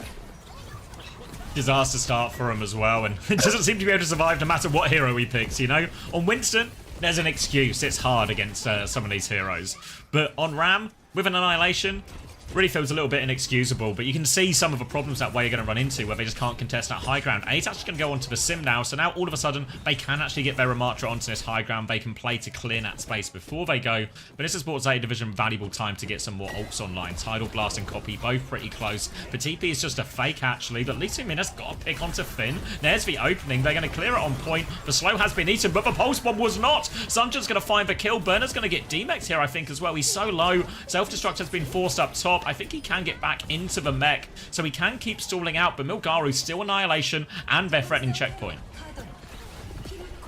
Checkpoint is already being, or rather Cap is being threatened. Nade onto Aid though, and Sonjin finds Bliss. Looking good for Wei as they've still got their Ramatra on the point. Still has the annihilation to keep it going as well. He's not going to get picked in overtime, and maybe there was a method to the madness. Savior, go to their best map, beat them on it, crush them psychologically. Pelican and Alfie both dash onto the point, trying for one final touch, but neither can make it happen. No Kiri swap from Finn either to TP out. Peculiar.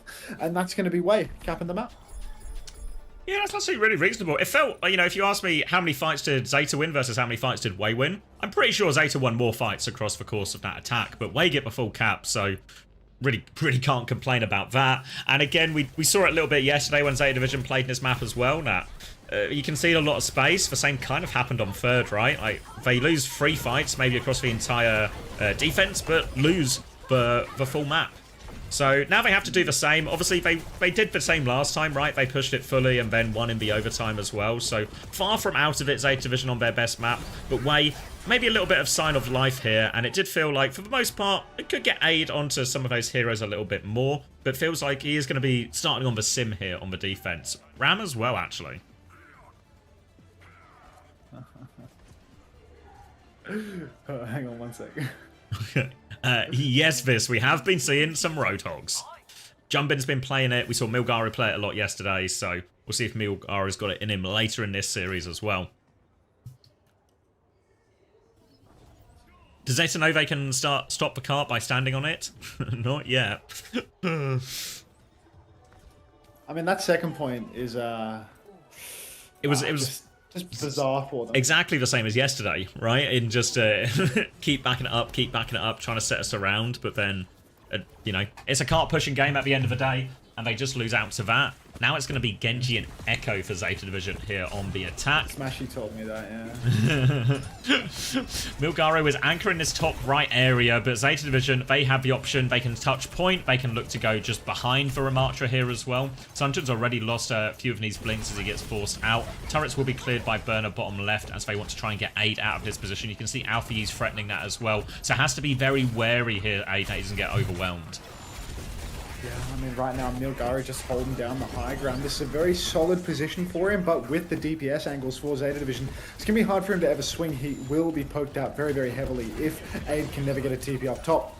Shield comes down, swing time for Milgaro, and you can see the space is conceded briefly by Zeta Division's backline and by Alpha Yi. Doesn't want to hold that space while the shield is up, but now that the shield timing is done, here's the pinch Burner from behind.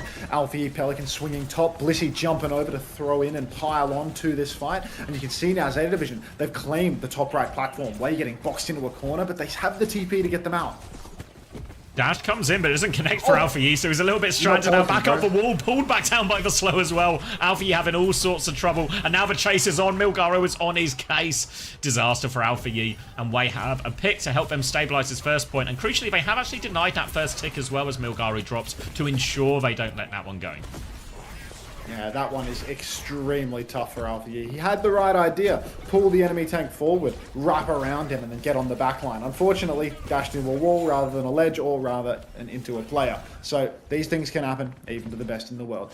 Double support ultimate online now for Zeta Division, but Wei have the ults to match. So no free lunch here for Zeta Division's offense, and already 2 minutes burned off the clock. Nice little car wash for Aid in the hotel, going to make it difficult for Alpha Yi to push through. You can see Alpha Yi steps through, takes a bunch of damage to all those sim turrets. Pulse comes out for Sonjun, goes wide, but ultimately it's just a 1-for-0 exchange.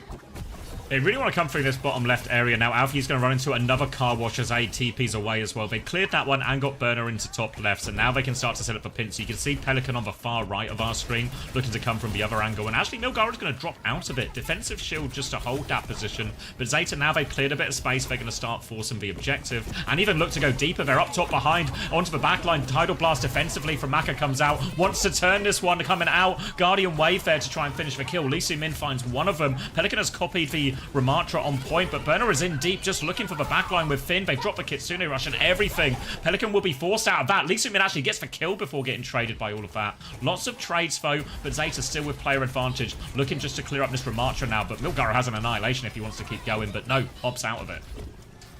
Yeah, he's just going to pass, hold on to it for the second point. Obviously, Milgaro on the Ramatra. I mean, at first point, it's so-so. On second point, it's actually very, very good. We saw how much Zeta Division struggled with fights on the objective when they were on the Symbol? Whoa, they're going for the recontest. Aid drops the sim wall. Tracer's blinked out, gets another touch. Now the Kitsune rushes on as well. That's 2 ultimates already for Wei. Blade in the backline from Alpha Yi. What's a 2-for-1 Blade combo though, and he gets punched out. Milgaro's back, Iron Mike in the wings. Milgaro can still clutch this one despite the absence of supports for Wei. Lee Min and Maka should be on the same wave. Pulse comes out for Sonjun. Blissey gives it the slip. Still, now it's a 2v4. Respawn advantage for Zeta Division. Maybe Milgaro's going to hold on to this annihilation again.